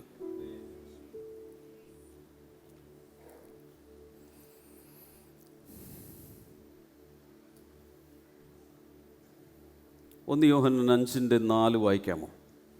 ദൈവത്തിൽ നിന്ന് ജനിച്ചതൊക്കെയും ലോകത്തെ ജയിക്കുന്നു. എന്താ പറഞ്ഞ? ദൈവത്തിൽ നിന്ന് ജനിച്ചതൊക്കെയും. ദൈവത്തിൽ നിന്ന് ജനിച്ച കുറച്ച് പേര്, നല്ല സ്മാർട്ടായിട്ടുള്ള കുറച്ച് പേര്, ഹെഡ് പപ്പീസ് എന്നൊക്കെ പറയും, അതുപോലെ നല്ല ടൈപ്പ്, അവർ മാത്രം ലോകത്തെ ജയിക്കും. അങ്ങനെയാണോ എഴുതിയിരിക്കുന്നത്? Wrong crowd, wrong church. എന്താ എഴുതിയിരിക്കുന്നത്? ദൈവത്തിൽ നിന്ന് ജനിച്ചതൊക്കെയും ലോകത്തെ ജയിക്കുന്നു. ലോകത്തെ ജയിച്ച ജയമോ നമ്മുടെ വിശ്വാസം. എന്താ എൻ്റെ അർത്ഥം? രക്ഷിക്കപ്പെട്ട ഓരോ ദൈവ പൈതലനും മൊത്തത്തിൽ ഇവിടെയുള്ള ലോകത്തിലെ സിസ്റ്റംസിനെ മുഴുവൻ ജയിക്കുവാനുള്ള പൊട്ടൻഷ്യൽ അകത്ത് കിടപ്പുണ്ട്. കാരണം നീ ദൈവത്തിൽ നിന്നാണ് ജനിച്ചേ. ഹലോ,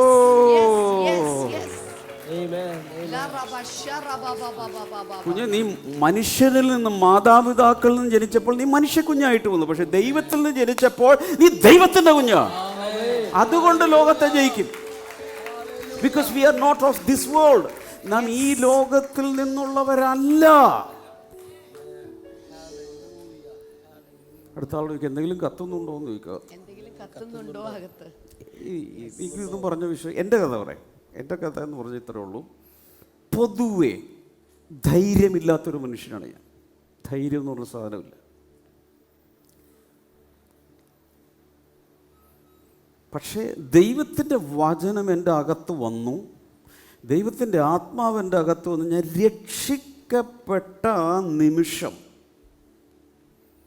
എൻ്റെ അകത്ത് എവിടെ നിന്നില്ലാത്തൊരു ധൈര്യം വന്നിട്ട്, ഈ ലോകത്തിൽ ഇനി എന്ത് പാരമ്പര്യങ്ങളുണ്ടെങ്കിലും, എന്ത് സമ്പ്രദായങ്ങളുണ്ടെങ്കിലും, എന്ത് നാട്ടുനടപ്പുണ്ടെങ്കിലും, എന്ത് കീഴ്വഴക്കങ്ങളുണ്ടെങ്കിലും, ആരെല്ലാം എതിർത്ത് നിന്നാലും ഞാൻ യേശുവിൻ്റെ പിന്നാലെ പോകും.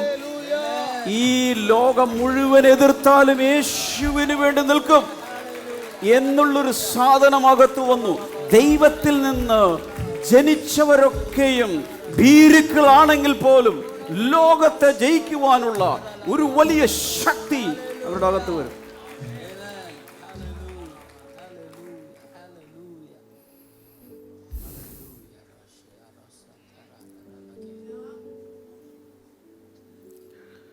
അവിടെ എഴുതിയിരിക്കുന്നത് ദൈവത്തിൽ ജനിച്ചതൊക്കെ, ദൈവത്തിൽ ജനിച്ചവർ മാത്രം ഒന്ന് കൈ ഇങ്ങനെ ഒന്ന് വീശിക്കാണ്.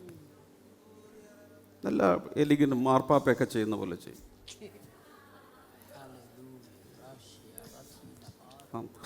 ഡിഗ്രിറ്റി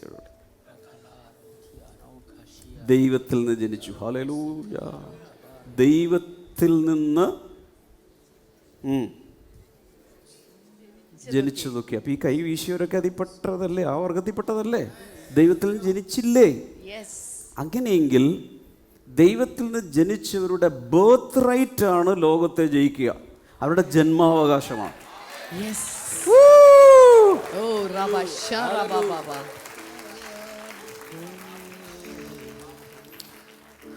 അപ്പോൾ നീയും ഇവിടെ ബ്ലെസ്സഡ് ടുഡേയിലൊക്കെ പ്രാർത്ഥിക്കാൻ തുടങ്ങിയെന്ന് കേട്ടു. ശരിയാണ്.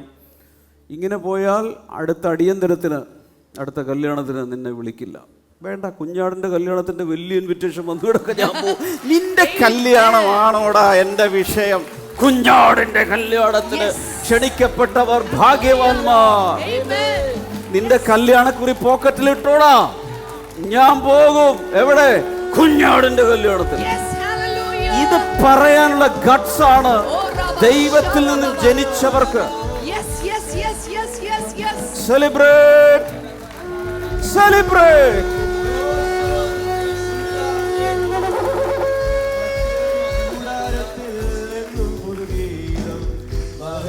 രാജനായി സേനയിൽ വീരനായി അഭയം താരവർക്കെന്നുമേ ജയത്തിൻ ഘോഷം ഉല്ലാസഘോഷം ഭക്തരിൻ കൂടാരത്തിൽ എന്നും പുതുഗീതം മഹത്വരാജനായി സേനയിൽ വീരനായി അഭയം താനവർക്കെന്നുമേ പാതാളമേ മരണമേ നിന്നോട് ജയമെവിടെ കുഞ്ഞാട്ടിന്നിടം കോട്ടതൻ ഭക്തർക്ക് സംഹാരകൻ കടന്നു പോയി പാതാളമേ മരണമേ നിന്നോട് ജയമെവിടെ കുഞ്ഞാട്ടിന്നിടം കോട്ടതൻ ഭക്തർക്ക് സംഹാരകൻ കടന്നു പോയി ജയത്തിൻ ഘോഷം ഉല്ലാസഘോഷം ഭക്തരിൻ കൂടാരത്തിൽ എന്നും പുതുഗീതം മഹത്വരാജനായി സേനയിൽ വീരനായി അഭയം താരവർക്കെന്നുമേ ജയത്തിൻ ഘോഷം ഉല്ലാസഘോഷം ഭക്തരിൻ കൂടാരത്തിൽ എന്നും പുതുഗീതം മഹത്വരാജനായി സേനയിൽ വീരനായി അഭയം താനവർക്കെന്നുമേ മഹത്വരാജനായി സേനയിൽ വീരനായി അഭയം താനവർക്കെന്നുമേ ജയത്തിൻ ഘോഷം ഉല്ലാസഘോഷം ഭക്തരിൻ കൂടാരത്തിൽ എന്നും പുതുഗീതം മഹത്വരാജനായി സേനയിൽ വീരനായി അഭയം താനവർക്കെന്നുമേ മഹത്വരാജനായി സേനയിൽ വീരനായി അഭയം താനവർക്കെന്നുമേ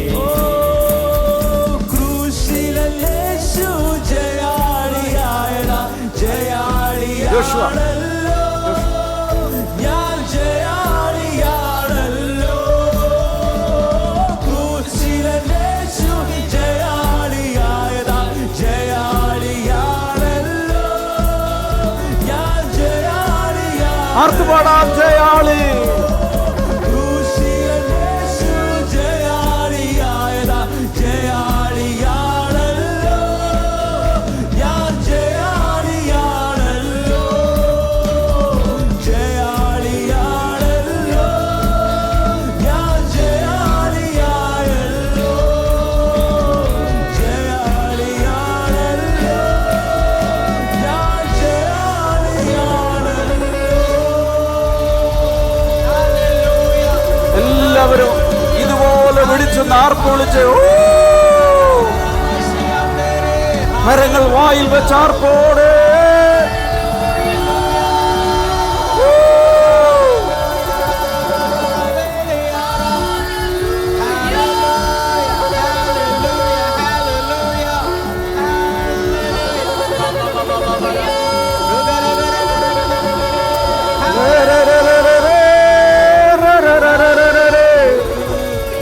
ജയത്തിന്റെ ഘോഷം, ഉല്ലാസഘോഷം, ആർപ്പിന്റെ ശബ്ദം, ആനന്ദഘോഷം.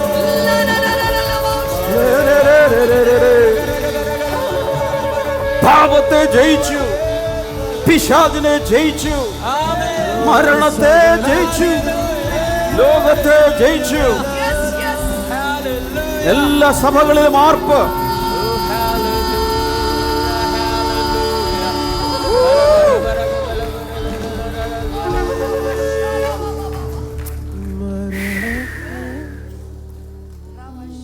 ഫുൾ ചാർജായി, ബാറ്ററി ഫുൾ ചാർജായി മക്കളെ.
ഹല്ലേലൂയ. ഇതിപ്പോൾ കേട്ടപ്പോൾ ഭയങ്കര സുഖമുണ്ടെങ്കിലും ഒരു ടെക്നിക്കൽ ഡിഫിക്കൽറ്റി ഞാൻ പറയാം. യേശു നമുക്ക് വേണ്ടി കാൽവരി ക്രൂശിൽ പാപത്തെയും പിശാചിനെയും ലോകത്തെയും അനുബന്ധ ബാക്കി എല്ലാത്തിനെയും ജയിച്ചു. ക്രിസ്തുവിൽ ഇതിൻ്റെ എല്ലാ അവകാശം ഞാനാണ്. എല്ലാവരും പറഞ്ഞാൽ അതൊരു വശം, അതവിടെ നിൽക്കട്ടെ. ഇപ്പോഴത്തെ എൻ്റെ പ്രശ്നം എന്തെന്ന് വെച്ചാൽ ഇതൊക്കെ അവിടെ ഉള്ളപ്പോൾ തന്നെ ജീവിതത്തിൽ പ്രശ്നങ്ങൾ, പ്രതികൂലങ്ങൾ, കഷ്ടത, ദാരിദ്ര്യം, എതിർപ്പ്, വിമർശനം, പ്രലോഭനങ്ങൾ, പരീക്ഷകൾ, പരിശോധനകൾ, ചില സമയത്ത് ഭയങ്കര നിരാശ, ചില സമയത്ത് പുറത്ത് പറയണ്ട, പക്ഷേ എല്ലാം അങ്ങ് തീർത്താലോ എന്നൊരു ചിന്ത വരുന്നു. എന്തിനിങ്ങനെ ജീവിക്കുന്നത്? വിശ്വാസത്തിൽ വന്നിട്ടും അവസ്ഥ ഇതാണ് ബ്രദറെ. ബ്രദറും കുറേ പ്രാവശ്യം പ്രാർത്ഥിച്ചതല്ല, ഒരു മാറ്റമില്ല. എല്ലാം അങ്ങ് അവസാനിപ്പിച്ചാലോ എന്ന് ചിന്തിച്ചു പോകും. ഇവിടെ എവിടെ ഒരു ടെക്നിക്കൽ പ്രോബ്ലം ഉണ്ടല്ലോ. ഇതെന്താ ഇങ്ങനെ? ബൈബിൾ പറയുന്നു ക്രിസ്തുവിൽ പറ പാപത്തെയും മരണത്തെയും സാത്താനെയും ലോകത്തെയും എല്ലാം കർത്താവ് ജയിച്ചു, അത് എൻ്റെയാണെന്ന് പറയുന്നു. പക്ഷെ എൻ്റെ റിയൽ ലൈഫ് എന്താണ്? അയ്യോ, ഞാൻ അരിഷ്ട മനുഷ്യൻ, ഞാനിങ്ങനെ ആയിപ്പോയല്ലോ. ഇവിടെ പ്രാർത്ഥനയ്ക്കൊക്കെ വന്നിരിപ്പുണ്ടെങ്കിലും എൻ്റെ യഥാർത്ഥ അവസ്ഥ വളരെ മോശമാണ്. ഇന്നലെയും കൂടെ, ബാക്കി പറയുന്നില്ല, ഇന്ന് രാവിലെയും കൂടെ പറയുന്നില്ല.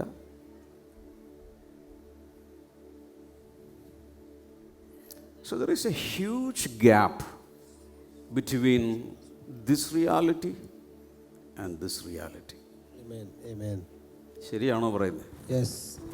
ബൈബിളിൽ ഈ പറയുന്നത് സത്യമല്ലേ? കർത്താവ് ഇതെല്ലാം ചെയ്തില്ലേ? സത്യമാണ്. ഇതും സത്യമല്ലേ? ഇതെൻ്റെ അനുഭവമാണ്, എൻ്റെ അവസ്ഥ ഇതാണ്.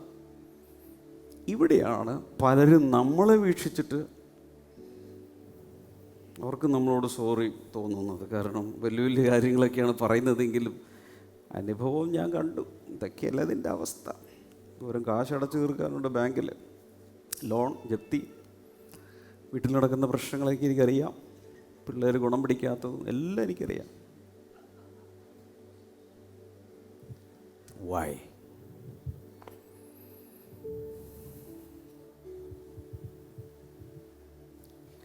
അടുത്ത ആൾ പറയുക, ഇതിൻ്റെ ഉത്തരം തരാനാണ് കർത്താവ് നിങ്ങളെ ഇന്നിവിടെ കൊണ്ടുവന്നത്. ഇതിനുത്തരം തരാനാണ് കർത്താവ് നിങ്ങളിവിടെ കൊണ്ടുവന്നത്. അതൊക്കെ ശരിയാണ്. പക്ഷേ ബൈ ദ വേ, എത്ര പേർക്ക് ഇത് അറിയണമെന്ന് ആഗ്രഹമുണ്ട്? എന്തുകൊണ്ട് ഇങ്ങനെ എന്ന് മാത്രമല്ല, ഈ ഗ്യാപ്പ് ഒന്ന് ഫില്ല് ചെയ്യാൻ എന്തെങ്കിലും വഴിയുണ്ടോ? പ്രാക്ടിക്കലി എന്ത് ചെയ്താൽ ഈ ജയം അനുഭവത്തിൽ എൻ്റെ ജയമായി മാറും? അയൽവക്കക്കാരെ ഉപദ്രവിക്കാതെ വീണ്ടും കൈ ഇങ്ങനെ പിടിക്കുക.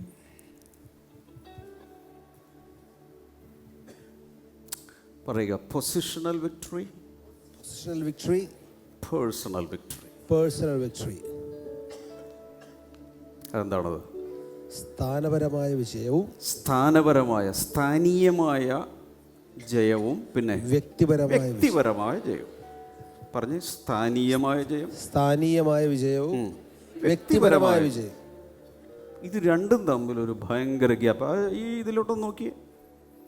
ഇതാണ് എൻ്റെ പൊസിഷണൽ വിക്ടറി. ക്രിസ്തുവിൽ ഞാൻ ജയാളിയാണ്. എന്തിന്മേലല്ല? പാപത്തിൻ്റെ മേൽ, പിശാചിൻ്റെ മേൽ, ലോകത്തിൻ്റെ മേലെല്ലാം ഞാൻ ജയാളിയാണെന്ന് ബൈബിൾ പറയുന്നു.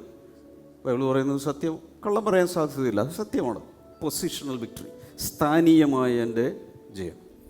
പക്ഷെ റിയൽ ലൈഫിൽ, പേഴ്സണൽ ലൈഫിൽ ഇവിടെ ഞാനാണ് നിൽക്കുന്നത്, ഇവിടെ നിങ്ങൾ ഓരോരുത്തരുമാണ് ഇവിടെ നിൽക്കുന്നത്. പേഴ്സണൽ ലൈഫിൽ ഇത് അനുഭവിക്കാൻ പറ്റുന്നില്ല. ഇങ്ങനെ ഒരു ടെക്നിക്കൽ പ്രോബ്ലം ഭൂമിയിലെ സകല വിശ്വാസികൾ അനുഭവിക്കുന്നു. ഈ ഗ്യാപ്പ് എങ്ങനെ ബ്രിഡ്ജ് ചെയ്യാം?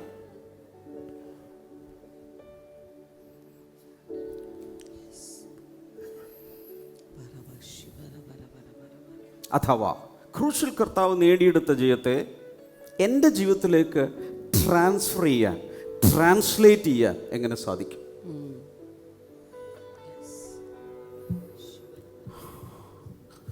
കൈകൾ ഉയർത്തി ഒന്ന് പ്രാർത്ഥിച്ച് റെഡിയാകാമോ? കണ്ടു ഉയർത്തി. കാരണം ഈ സൺഡേ എന്തെങ്കിലുമൊക്കെ സംഭവിക്കും. കൈകളങ്ങ് ഉയർത്തി പിടിച്ച് എല്ലാവരും ഒന്ന് പ്രാർത്ഥിച്ചു.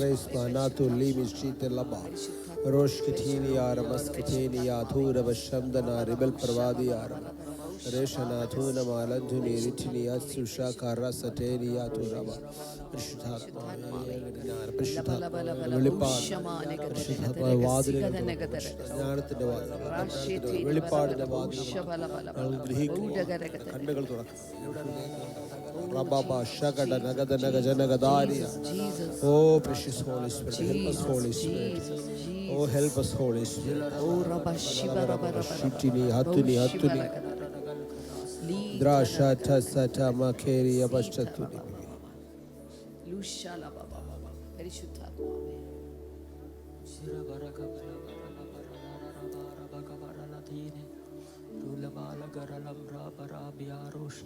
റെഡിയായോ? ഒരുങ്ങിയോ? റോമാലേഖനം 6:11 മുതൽ 14 വരെ ഒന്ന് നോക്കാം. അവണ്ണം നിങ്ങളും പാപസംബന്ധമായി മരിച്ചവരെന്ന് ക്രിസ്തു യേശുവിൽ ദൈവത്തിന് ജീവിക്കുന്നവരെന്നും നിങ്ങളെ തന്നെ എണ്ണുവിൻ. ഇതിന് ചില ഗുട്ടൻസുകളുണ്ട്. അതിൻ്റെ ഒരു രൂപരേഖ ആദ്യം തരാൻ പോകും. പാപത്തെ യേശു ജയിച്ചു. ഇനി ഞാൻ ഈ ഭൂമിയിൽ അതിനെ ജയിക്കണം. ഓൾറെഡി ജയിച്ചു കിടക്കുവാണ്. മൊത്തത്തിൽ ആദാമ്യ പാപം തുടങ്ങിയുള്ള സർവ്വപാപത്തെയും യേശു തന്നിൽ തന്നെ എടുത്തുകൊണ്ട് ദൈവത്തിൻ്റെ കുഞ്ഞാടായി ഒരു യാഗമായി ബേൺട്ട് ഓഫറിംഗായി അർപ്പിച്ചതോടുകൂടെ ദൈവസന്നിധിയിൽ പാപത്തിൻ്റെ പരിഹാരം വന്നു കഴിഞ്ഞു. പാപത്തെ ജയിച്ചു കഴിഞ്ഞു. മൊത്തം മനുഷ്യകുലത്തിന് വേണ്ടി കർത്താവ് ചെയ്തത്. 2 പേർക്ക് വേണ്ടിയിട്ടല്ല, ഒരു സഭയ്ക്ക് വേണ്ടിയിട്ടല്ല.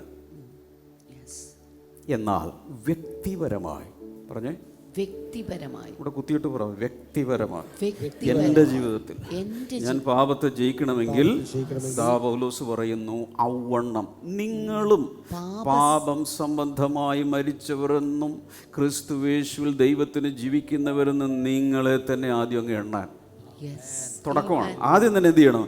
ഞാൻ പാപം സംബന്ധമായി മരിച്ചു.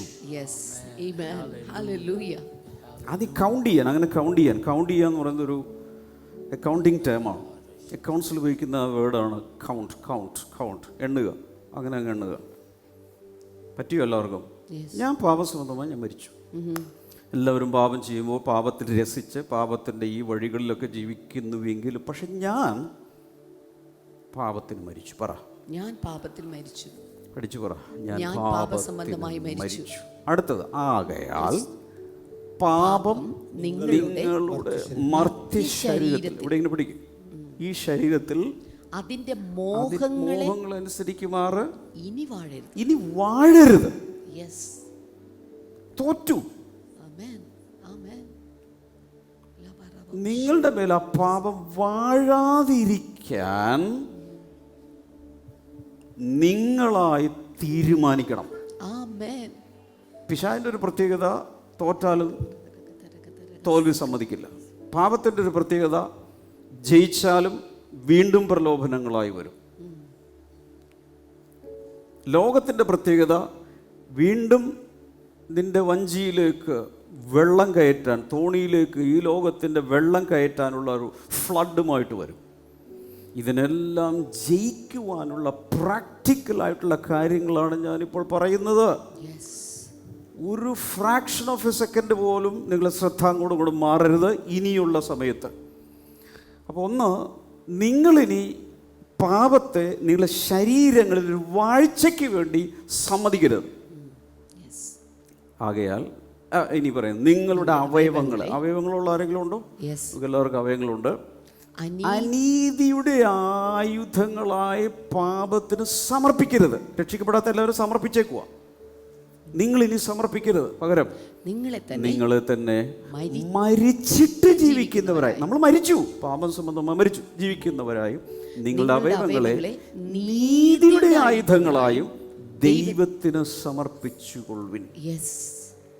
ഇടയ്ക്കിടയ്ക്ക് പറയണം, കർത്താവേ, എൻ്റെ കൈ, എൻ്റെ കാല്, എൻ്റെ വായ്, എൻ്റെ നാവ്, എൻ്റെ നെഞ്ച്, എൻ്റെ ഹൃദയം, എൻ്റെ ശരീരത്തിലെ അവയവങ്ങൾ, കർത്താവേ, ഇത് നീതിയുടെ ആയുധങ്ങളായി നിനക്ക് സമർപ്പിച്ചിരിക്കും. ഇത് വാ തുറന്ന് പറയണം. ഒത്തിരി വിശ്വാസികൾക്കും കാശിന് വേണ്ടി പ്രാർത്ഥിക്കാൻ, വീടിന് വേണ്ടി പ്രാർത്ഥിക്കാൻ, വിസയ്ക്ക് വേണ്ടി പ്രാർത്ഥിക്കാൻ, മക്കൾക്ക് വേണ്ടി പ്രാർത്ഥിക്കാൻ,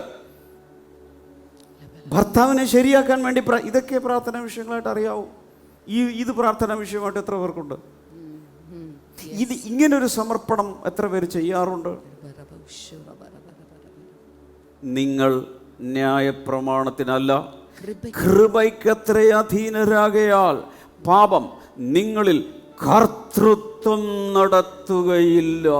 ഈ ബോധ്യം വേണം, ഞാൻ കൃപയുടെ അടിയിലാണ്. അതുകൊണ്ട് ഈ പാപത്തിന് എൻ്റെ മേൽ ഇനി മേൽക്കോയ്മയില്ല, ഭരണാധിപത്യമില്ല. അതിന്റെ കർത്തൃത്വം തീർന്നു, അതിന്റെ വാഴ്ച തീർന്നു.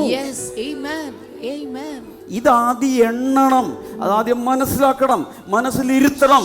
ഞാനിനി പാപത്തിന്റെ അടിമയല്ല. എന്റെ ശരീരം മുഴുവൻ പരിശുദ്ധാത്മാവിന്റെ മന്ദിരമാണ്. പരിശുദ്ധാത്മാവാണ് എന്നെ ഉപയോഗിക്കുന്നത്, പിശാചല്ല, പാപമല്ല. അത് പണ്ട്.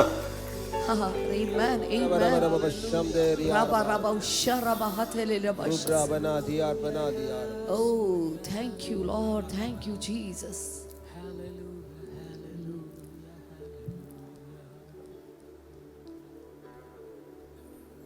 ഹല്ലേലൂയ. ഇനി വളരെ പെട്ടെന്ന് അടുത്ത ചില മിനിറ്റുകൾ കൊണ്ട് അവർ ജേണി ടു പേഴ്സണൽ വിക്ടറി, എങ്ങനെയാണ് വ്യക്തിപരമായ ജയത്തിലേക്ക് വായിച്ച് വ്യക്തിപരമായ വിജയത്തിലേക്കുള്ള നമ്മുടെ യാത്ര പറയാൻ പോവാം. 5 സ്റ്റെപ്പ് പറയാൻ പോവുകയാണ്. റെഡിയായിക്കോ. ഹൃദയം കൊണ്ട് റെഡിയാകുക, മനസ്സുകൊണ്ട് റെഡിയാകുക, നോട്ട്ബുക്ക് റെഡിയാക്കുക, പേനയൊക്കെ ശരിയാക്കി വെക്കുക. Number 1, taking care of your thought life. നിങ്ങളുടെ ചിന്താരീതികളെ ശ്രദ്ധാപൂർവം വളർത്തിയെടുക്കുക. ആദ്യം ചെയ്യേണ്ടത്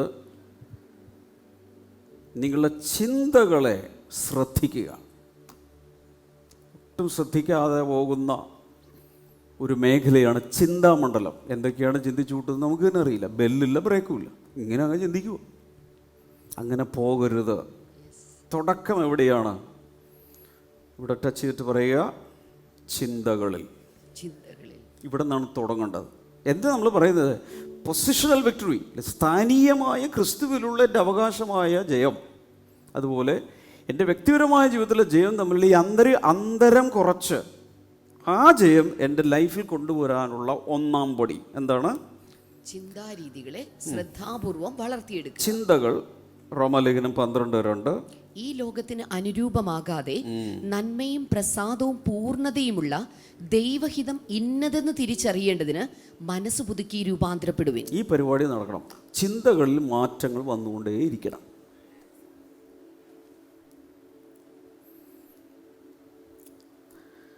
ഇപ്പോഴത്തെ നിങ്ങളുടെ ജീവിതം എങ്ങോട്ടാ പോകുന്നതെന്ന് അറിയാമോ?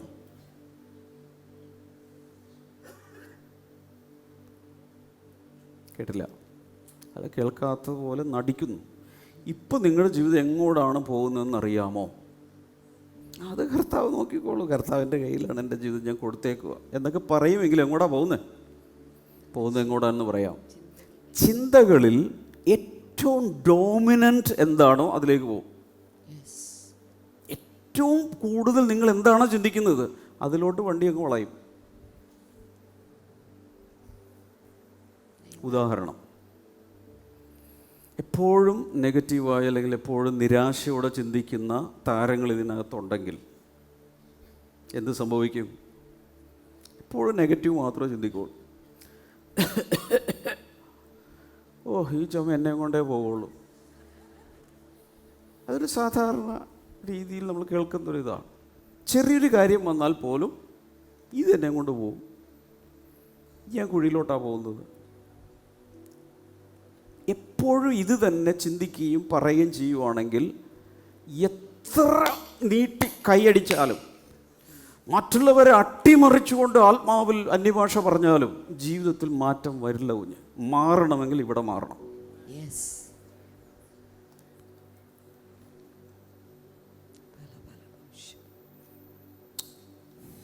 തലയിൽ ഏറ്റവും പ്രാവശ്യം പ്ലേ ചെയ്ത് റീപ്ലേ ചെയ്ത് എന്തെല്ലാം ചിന്തിച്ചുകൊണ്ടിരിക്കുന്നോ ആ വഴിക്ക് ജീവിതം പതുക്കെ പോകും. പരാജയം മാത്രം ചിന്തിക്കുന്ന ഒരാൾ പരാജയത്തിലോട്ട് പോയിക്കൊണ്ടിരിക്കും. വിശുദ്ധി ചിന്തിക്കുന്ന ഒരാളുണ്ടെങ്കിൽ വിശുദ്ധിയിലേക്ക് അടുത്തടുത്ത നിലവാരത്തിലേക്ക് പോകും. അശുദ്ധി ചിന്തിക്കുകയാണെങ്കിൽ അങ്ങനെ പോകും. അതുകൊണ്ട് വെളിപാട് 22 പറഞ്ഞു വെച്ചു, വിശുദ്ധൻ ഇനിയും തന്നെ വിശുദ്ധീകരിക്കട്ടെ, അശുദ്ധൻ ഇനി അഴുക്കാറട്ടെ, അനീതി ചെയ്യുന്നവൻ ഇനിയും അനീതി ചെയ്യട്ടെ. അങ്ങനെ തന്നെ ആ വഴിക്കേ പോവുള്ളൂ. റൂട്ട് അതാണ്. ഏത് റൂട്ട് നീ പിടിച്ചോ അതിലേ പോവും. അപ്പം സഭയിൽ വന്നാൽ പോരാ. മാറ്റമുണ്ടാകണമെങ്കിൽ, ജീവിതത്തിൽ പ്രോഗ്രസ് ഉണ്ടാകണമെങ്കിൽ, ജയമുണ്ടാകണമെങ്കിൽ ഇവിടെ മാറണം. പറ, ഇവിടെ മാറണം. പണ്ട് ചെറുപ്പത്തിലെ ഞങ്ങൾക്ക് തലമാറട്ടെ എന്ന് പറഞ്ഞൊരു കാർട്ടൂൺ ഉണ്ടായിരുന്നു. ഇപ്പം ഉണ്ടോയെന്നറിയില്ല. പറ, തലമാറട്ടെ. ഇത് മാറണം. ഇത് മാറുമ്പോൾ ആ നിമിഷം മുതൽ ജീവിതത്തിൽ മാറ്റം കാണാൻ തുടങ്ങും. അതിനെന്ത് ചെയ്യണം? ഇവിടെ പറഞ്ഞിട്ടുണ്ടല്ലോ, മനസ്സ് പുതുക്കി. ഈ ലോകത്തിൻ്റെ രീതിയിൽ ചിന്തിക്കാതെ, എല്ലാവരും ചിന്തിക്കുന്ന പോലെ ചിന്തിക്കാതെ മനസ്സ് പുതുക്കി രൂപാന്തരപ്പെടണം. അതിനുള്ള എളുപ്പവഴികൾ, ഏറ്റവും എളുപ്പവഴി ഞാൻ പറഞ്ഞു തരാം. മൂലക്കൊരു കടയുണ്ട്, ബുക്ക് സ്റ്റോൾ. അതിൽ മനസ്സിൻ്റെ രൂപാന്തരം എന്ന് പറഞ്ഞുകൊണ്ട് ഒരു പുസ്തകമുണ്ട്. അതങ്ങ് മേടിച്ചാൽ എല്ലാം പറഞ്ഞിട്ടുണ്ട്. അത് മേടിച്ച് വീട്ടിൽ കൊണ്ട് വെച്ചിരിക്കുന്ന ഒത്തിരി പേരുണ്ട്, ഇതുവരെ തുറന്നിട്ടില്ല. എടുത്ത് വായിക്കണം. എങ്കിലും ഞാൻ എളുപ്പവഴി പറയാം. ചിന്തകളെ ഈ ലോക ചിന്തകൾ കൊണ്ട് നിറയ്ക്കുന്നതിന് പകരം വചനം കൊണ്ട് നിറയ്ക്കണം. Amen. ഞായറാഴ്ച മാത്രം എഴുതിയത് കൊണ്ടോ മോർണിംഗ് ഗ്ലോറി ഇടയ്ക്കൊക്കെ ഒന്ന് വാച്ച് ചെയ്തത് കൊണ്ടോ 2 നോട്ട്സ് എഴുതി കമൻറ്റ് ബോക്സിൽ ഇട്ടത് കൊണ്ടൊന്നും കാര്യമില്ല. നിരന്തരമായി ദൈവത്തിൻ്റെ വചനം അകത്ത് കയറ്റി വരുമ്പോൾ ഒരു പുതിയ സിസ്റ്റം ഇൻസ്റ്റലേഷൻ നടക്കും, പുതിയൊരു സോഫ്റ്റ്വെയർ ഇൻസ്റ്റലേഷൻ നടക്കും. ആ സോഫ്റ്റ്വെയർ മാറുന്നതോടുകൂടെ എല്ലാം മാറും. ഞാൻ പറഞ്ഞല്ലോ, എൻ്റെ ലൈഫൊക്കെ വളരെ വളരെ മോശമായിരുന്നു. എന്ന് പറഞ്ഞാൽ ചിന്തകളിലൊക്കെ ഭയങ്കര സ്ട്രഗിൾ ചെയ്യുന്നൊരു ക്യാരക്ടർ. പക്ഷെ വചനം ഇടിച്ചിടിച്ച് കയറാൻ തുടങ്ങിയപ്പോൾ മാറ്റങ്ങൾ വരാൻ തുടങ്ങി, ലൈഫ് മാറാൻ തുടങ്ങി. Amen.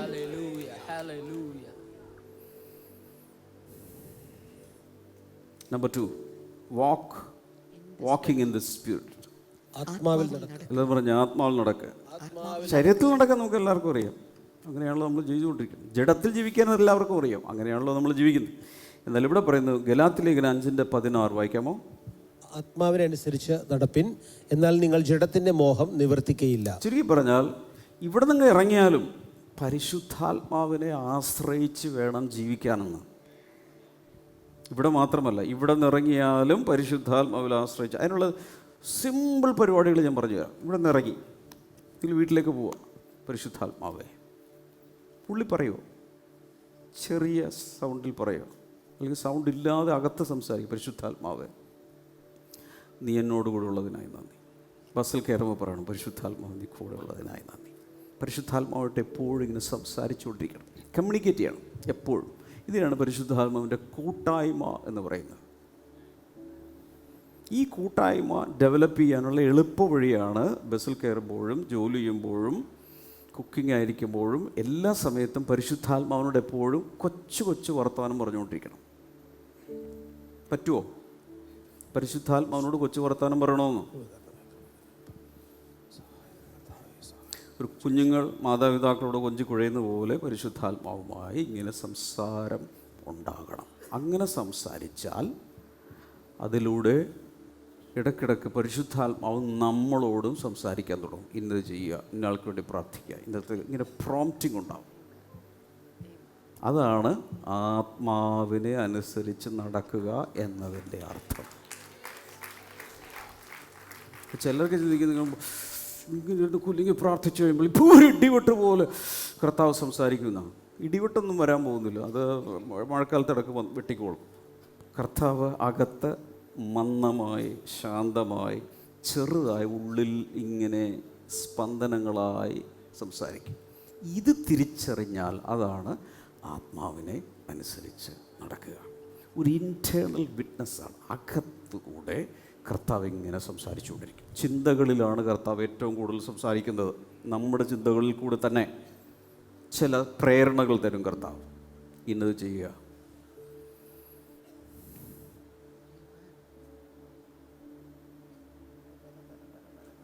Number 3, using the weapons God has provided. ദൈവം നൽകിയിട്ടുള്ള ആയുധങ്ങൾ ഉപയോഗിക്കുക. ദൈവം നൽകിയ ആയുധങ്ങൾ ഉപയോഗിക്കണം. കാരണം പോരാട്ടം, യുദ്ധത്തിൽ ജയം നേടി, പക്ഷേ കൊച്ചു കൊച്ചു ബാറ്റിൽസ് നടക്കുന്നുണ്ട് ഇപ്പോഴും ഭൂമിയിൽ. 2 കൊരിന്ത്യർ 10:4, ഞങ്ങളുടെ പോരിൻ്റെ ആയുധങ്ങളോ ജഡികങ്ങളല്ല, കോട്ടകളെ ഇടിപ്പാൻ ദൈവസന്നിധിയിൽ ശക്തിയുള്ളവ തന്നെ. പോരിൻ്റെ ആയുധങ്ങളെക്കുറിച്ച് അവിടെ പറയുന്നുണ്ട്. ഇതിനെയാണ് ആത്മീയ പോരാട്ടം, ആത്മീയ യുദ്ധം, സ്പിരിച്വൽ വാർഫെയർ എന്ന് പറയുന്നത്. അതെന്ത് വലിയ ബ്രഹ്മാണ്ഡമായ സ്റ്റാർ വാറൊക്കെയാണെന്നാണ് ആൾ വിചാരിക്കും. ഒന്നുമല്ല, മനസ്സിൽ നടക്കുന്ന ചില യുദ്ധങ്ങളാണ്. Mind is the battlefield. ഇവിടെയാണ് അത് നടക്കുന്നത്. അതിനുവേണ്ടി പോരിൻ്റെ ആയുധങ്ങൾ ഈ ലോകപരമായതുള്ളതല്ല. എന്ന് വെച്ചാൽ സ്കഡ് മിസൈലോ ഡൈനമിറ്റോ അങ്ങനെയുള്ള സാധനങ്ങളൊന്നുമല്ല. പകരം ആത്മീയമായ ചില ഒരു കൂട്ടം ആയുധങ്ങളെ ദൈവം ഓരോ വിശ്വാസിക്കും തന്നിട്ടുണ്ട്. അത് കാണുന്നത് എഫേസ്യ ലേഖനം 6:10-18 വരെയാണ്. അവിടെ സർവായുധവർഗം ഒത്തിരി പ്രാവശ്യം നിങ്ങൾ കേട്ടിട്ടുണ്ട്. ആ സർവായുധവർഗത്തെക്കുറിച്ച് നമ്മൾ കേൾക്കുമെങ്കിൽ അത് ഉപയോഗിക്കുന്ന ഒത്തിരി പേർക്ക് അറിഞ്ഞുകൂടാ. എന്നാൽ ചില ടിപ്സ് പറയാം. ഉദാഹരണത്തിന് അവിടെ ബെൽറ്റ് ഓഫ് ട്രൂത്ത് പറഞ്ഞിട്ടുണ്ട്. സത്യം എന്ന അരക്കച്ച. പറഞ്ഞേ, സത്യം എന്ന അരക്കച്ച. അരയുടെ ഭാഗത്ത് ഇങ്ങനെ പിടിക്കുക. സത്യം എന്ന അരക്കച്ച. എന്താണ് ഈ സത്യം എന്ന അരക്കച്ച കെട്ടാൻ പറഞ്ഞാൽ അതിൻ്റെ അർത്ഥം എന്താണ്? ജീവിതത്തിലേക്ക് വരുന്ന എല്ലാ കള്ളങ്ങളും നുണയും ഭോഷ്കും എന്ത് ചെയ്യുക? അരകെട്ടി അതിനെതിരെ സത്യം കൊണ്ട് ഇടിച്ച് അതിനെ നിരപ്പാക്കണം. അതാണ് സത്യം അരച്ച് കെട്ടുക എന്ന് പറഞ്ഞാൽ. ഈ ലോകത്തിൽ നമ്മൾ ജീവിക്കുമ്പോൾ ഒത്തിരി ഭോഷ്ക്. ഇപ്പം ഈ വെള്ളിയാഴ്ച ഇറങ്ങിയ പോഡ്കാസ്റ്റിൽ പിശാചിൻ്റെ ഒരു തന്ത്രം എന്ന് പറയുന്നത് ഭോഷ്ക് പറയുക എന്നാണ്, കള്ളം പറയുക. പിശാചിൻ്റെ മെയിൻ ഒരു ഹോബിയാണ് കള്ളം പറഞ്ഞുകൊണ്ടിരിക്കുക. അത് നമ്മളെ വിശ്വസിപ്പിക്കുകയും ചെയ്യും. ഉദാഹരണം, കണ്ണാടിയുടെ മുമ്പിൽ നിൽക്കുക, ഉടനെ പറയും നിന്നെ കൊള്ളില്ല, നിന്നെ കൊള്ളില്ല.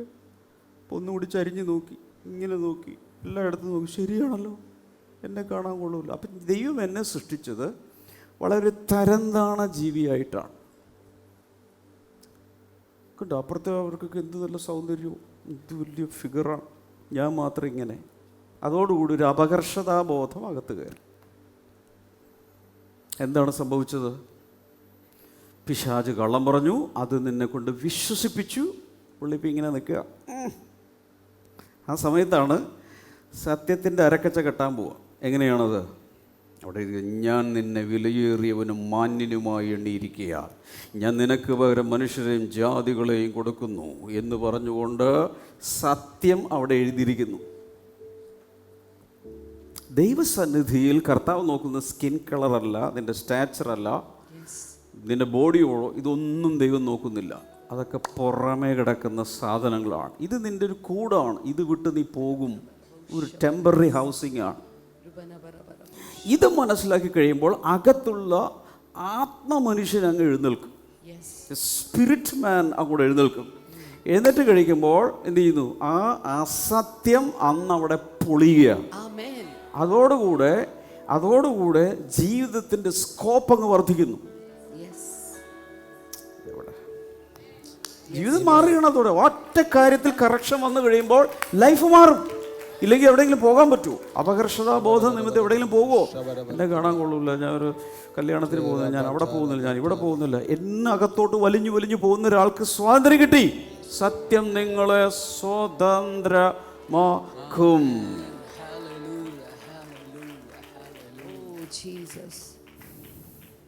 ഹല്ലേലൂയ. ഷീൽഡ് ഓഫ് ഫെയ്ത്ത് പറഞ്ഞിട്ടുണ്ട്, വിശ്വാസത്തിൻ്റെ പരിച. അതെങ്ങനെയാണ് ഉപയോഗിക്കുന്നത്? ഇങ്ങോട്ട് പിശാചിൻ്റെ ചില അമ്പുകൾ തൊടുത്തു വിടുമ്പോൾ എന്ന് വെച്ചാൽ അകത്തോട്ട് ഹൃദയത്തിൽ തറഞ്ഞു കയറുന്ന വിമർശനങ്ങളോ കുറ്റാരോപണങ്ങളോ ഒക്കെ വരുന്ന സമയത്ത് എന്തു ചെയ്യും? ദൈവം എനിക്ക് അനുകൂലമെങ്കിൽ പ്രതികൂലമാണ്. ഷീൽഡ് ഓഫ് ഫെയ്ത്ത്, വിശ്വാസത്തിന്റെ പരിചയ വെച്ച് അതിനെ അടിച്ച് തകർത്ത് തിരിച്ചുപോയി. സഹകരിക്കുന്നില്ല. മനസ്സിലാവുന്നുണ്ടോ? ഇങ്ങനെ പ്രായോഗിക ജീവിതത്തിൽ ഉപയോഗിക്കുന്ന കാര്യമാണ് ആര് പറയുന്നത്? പൗലോസോടെ പറയുന്നേ.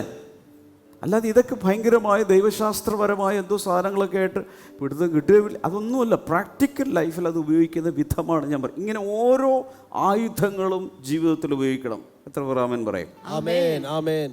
നമ്പർ 4, ലിവിങ് ഇൻ ഫെലോഷിപ്പ്, കൂട്ടായ്മയിൽ ജീവിക്കുക.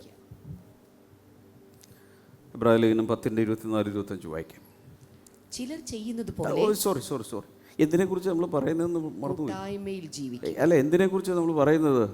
ക്രിസ്തുവിനുള്ള ആത്യന്തികമായ ജയത്തെ എൻ്റെ വ്യക്തിപരമായ ജീവിതത്തിലേക്ക് ഇറക്കിക്കൊണ്ടുവരാൻ, ജയജീവിതത്തിൽ ജീവിക്കാൻ, ആസ്വദിക്കാനുള്ള വഴികൾ. അതിൽ 4-മത്തേത് എന്താണ്? കൂട്ടായ്മയിൽ ജീവിക്കുക. ഇനി വായിച്ചു.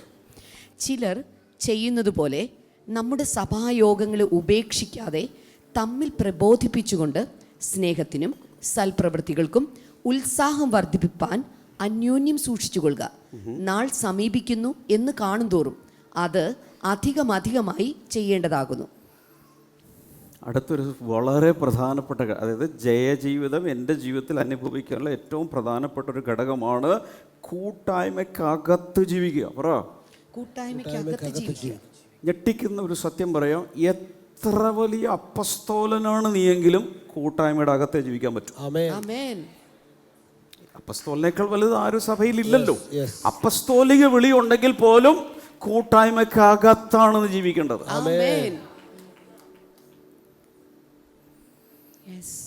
ഹല്ലേലൂയ. എൻ്റെ ജീവിതത്തിൽ ഇന്ന് വരെ, രക്ഷിക്കപ്പെട്ട ആ ദിവസം മുതൽ ഇന്ന് വരെ, കൂട്ടായ്മ വിട്ട് ഇന്ന് വരെ ഞാൻ മാറിയിട്ടില്ല. Yes. Amen. Amen. എനിക്കത് ചിന്തിക്കാൻ പോലും പറ്റില്ല. കൂട്ടായ്മയിൽ നിന്ന് പുറത്തു പോകുന്നതും ഒരു മത്സ്യത്തെ വെള്ളത്തിൽ നിന്ന് പിടിച്ച് കരയിലിടുന്നതും ഒന്ന് തന്നെയാണ്. അത് ശ്വാസം മുട്ടി ചത്തുപോകും.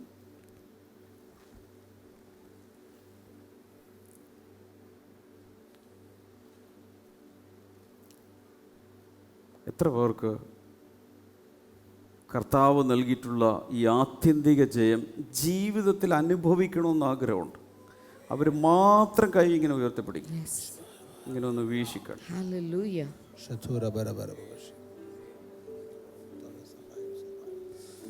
ഒരു പടി ഇതാണ്. എന്താണ്? കൂട്ടായ്മയുടെ അകത്ത്. ഞാൻ വിശ്വാസികൾ ഒത്തിരി നിരീക്ഷിക്കുന്ന കൂട്ടത്തിലാണ്. ഈ കഴിഞ്ഞ നാളുകളിലൊക്കെ ഓരോ ദിവസവും ഇവിടെ പ്രാർത്ഥിക്കാൻ ബ്രദറെ, 12 വർഷത്തിന് മുമ്പ് ഞാനിവിടെ വന്നിരുന്നു. 12 കൊല്ലത്തിന് ശേഷമുണ്ട്. ഇതാണോ കൂട്ടായ്മ? ഇവിടെ പറയുന്നത് നാളടുക്കും തോറും കൂടുതൽ കൂടുതൽ ചെയ്യണം. യേശു കർത്താവ് മടങ്ങി വരാറായി. അതുകൊണ്ട് എന്ത് ചെയ്യണം? ഫ്രീക്വൻസി കൂട്ടണം. കൂടുതൽ കൂട്ടായ്മ. സൺഡേ മാത്രം പോരാ, ഫ്രൈഡേ ഉണ്ടെങ്കിൽ ഫ്രൈഡേ, അടുത്ത് തന്നെ ഭവന പ്രാർത്ഥന ഉണ്ടെങ്കിൽ അവിടെ, ബ്ലെസ്സിങ് ഗ്രൂപ്പ് ഉണ്ടെങ്കിൽ അവിടെ, പിന്നെ ഓൺലൈനായിട്ട് ഇപ്പോൾ 52 ഡേയ്സ് നടക്കുന്നു. എല്ലാത്തിലും അങ്ങ് പടച്ചു കയറുക. അതിൻ്റെ അകത്ത് നിൽക്കുക. അതിൻ്റെ അകത്ത് ഒരു ജയമുണ്ട്. ആമേൻ. വീണു പോവില്ല. ഒരു വചനം കൂടി വായിക്കും. ഗലാത്യലേഖനം 6:1-2. സഹോദരന്മാരെ, ഒരു മനുഷ്യൻ വല്ല തെറ്റിലും അകപ്പെട്ടു പോയെങ്കിൽ ആത്മീകരായ നിങ്ങൾ അങ്ങനെയുള്ളവനെ സൗമ്യതയുടെ ആത്മാവിൽ യഥാസ്ഥാനപ്പെടുത്തുവിൻ. നീയും പരീക്ഷയിൽ അകപ്പെടാതിരിപ്പാൻ സൂക്ഷിച്ചുകൊള്ളുക. തമ്മിൽ ഭാരങ്ങളെ ചുമപ്പിൻ. ഇങ്ങനെ ക്രിസ്തുവിൻ്റെ ന്യായപ്രമാണം നിവർത്തിപ്പിൻ. കണ്ടോ? അതിനകത്ത് എല്ലാം കിടപ്പുണ്ട്. തമ്മിൽ പലതും ചെയ്യാനുണ്ട്. ഞാനെല്ലാം ഓക്കെ ആണെന്ന് പറഞ്ഞിട്ട് ഒരു കാര്യമില്ല. നീ നാളെ വീഴും. ഇനി പറയുന്നതാണ് ശ്രദ്ധിക്കേണ്ടത്.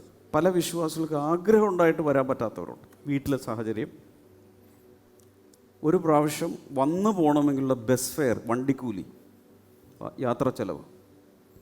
ഇന്ന് എൻ്റെ ഉള്ളിൽ ഉത്തമമായൊരു ബോധ്യം കർത്താവ് തരുന്നു.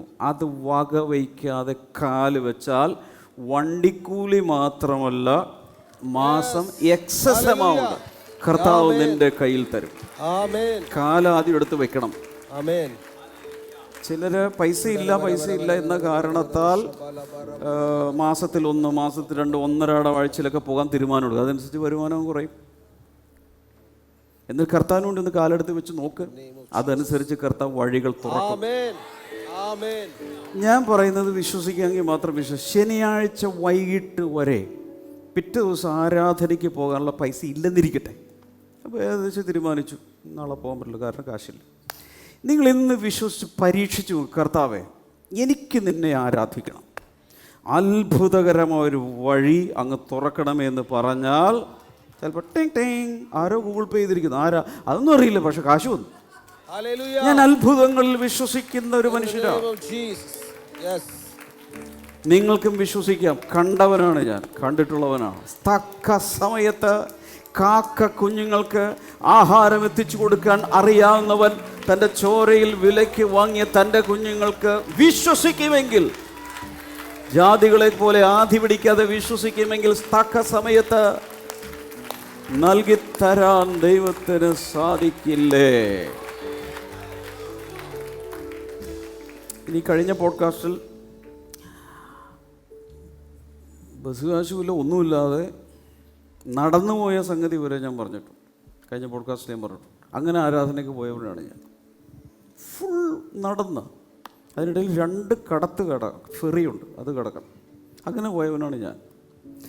എന്ത് നമ്മൾ തീരുമാനിക്കുന്നു അതിനോടൊപ്പം കർത്താവ് നിൽക്കും. നമ്മൾ മോശക്കാരൊക്കെ അവനെ ആരാധിക്കാനല്ലേ പോകുന്നത്, വഴികൾ കർത്താവ് തുറന്നിരിക്കും. സകലരോടും പറയുന്നു അതിൻ്റെ കാര്യം ഇതിൻ്റെ കാര്യം എല്ലാം പറഞ്ഞ് ഇനി അടുത്തൊരു കാര്യം പറയുകയാണ്. അടുത്തൊരു പ്രശ്നം ഇതാണ്. ഞായറാഴ്ചകളിൽ അധികം വണ്ടികളില്ല, ബസ് സർവീസ് ഇല്ല പല സ്ഥലത്ത്. വാസ്തവമല്ലേ? വാസ്തവമാണ്. അതുകൊണ്ട് വരാൻ പറ്റില്ല. ഞാൻ പറയുന്നു, നിങ്ങളുള്ളിൽ കത്തി ജ്വലിക്കുന്ന ആഗ്രഹമുണ്ടെങ്കിൽ ആ റൂട്ടിൽ പുതിയ ബസ് വന്നിരിക്കും. എല്ലാ സ്ത്രീകൾക്കും സൗജന്യ യാത്ര വരെ കൊണ്ടുവരാൻ പരിപാടികളൊക്കെ ഉണ്ടെങ്കിൽ ഞായറാഴ്ച ചില സർവീസുകളൊക്കെ നടത്താനും ചില ഉത്തരവുകൾ ഇറക്കാനും ഒക്കെ കർത്താവിന് അറിയാം കുഞ്ഞേ. ചില പുതിയ വഴികൾ കർത്താവ് തുറക്കും. ദൈവത്തെ ആരാധിക്കാൻ പോയപ്പോൾ ചെങ്കടൽ പിളർത്തി അതിലൂടെ കൊണ്ടുപോയ ദൈവത്തെയാണ് നീ വിളിക്കുന്നത്. മെയിൻ ലക്ഷ്യം എന്നെ ആരാധിപ്പാൻ എൻ്റെ ജനത്തെ വിട്ടേക്ക്.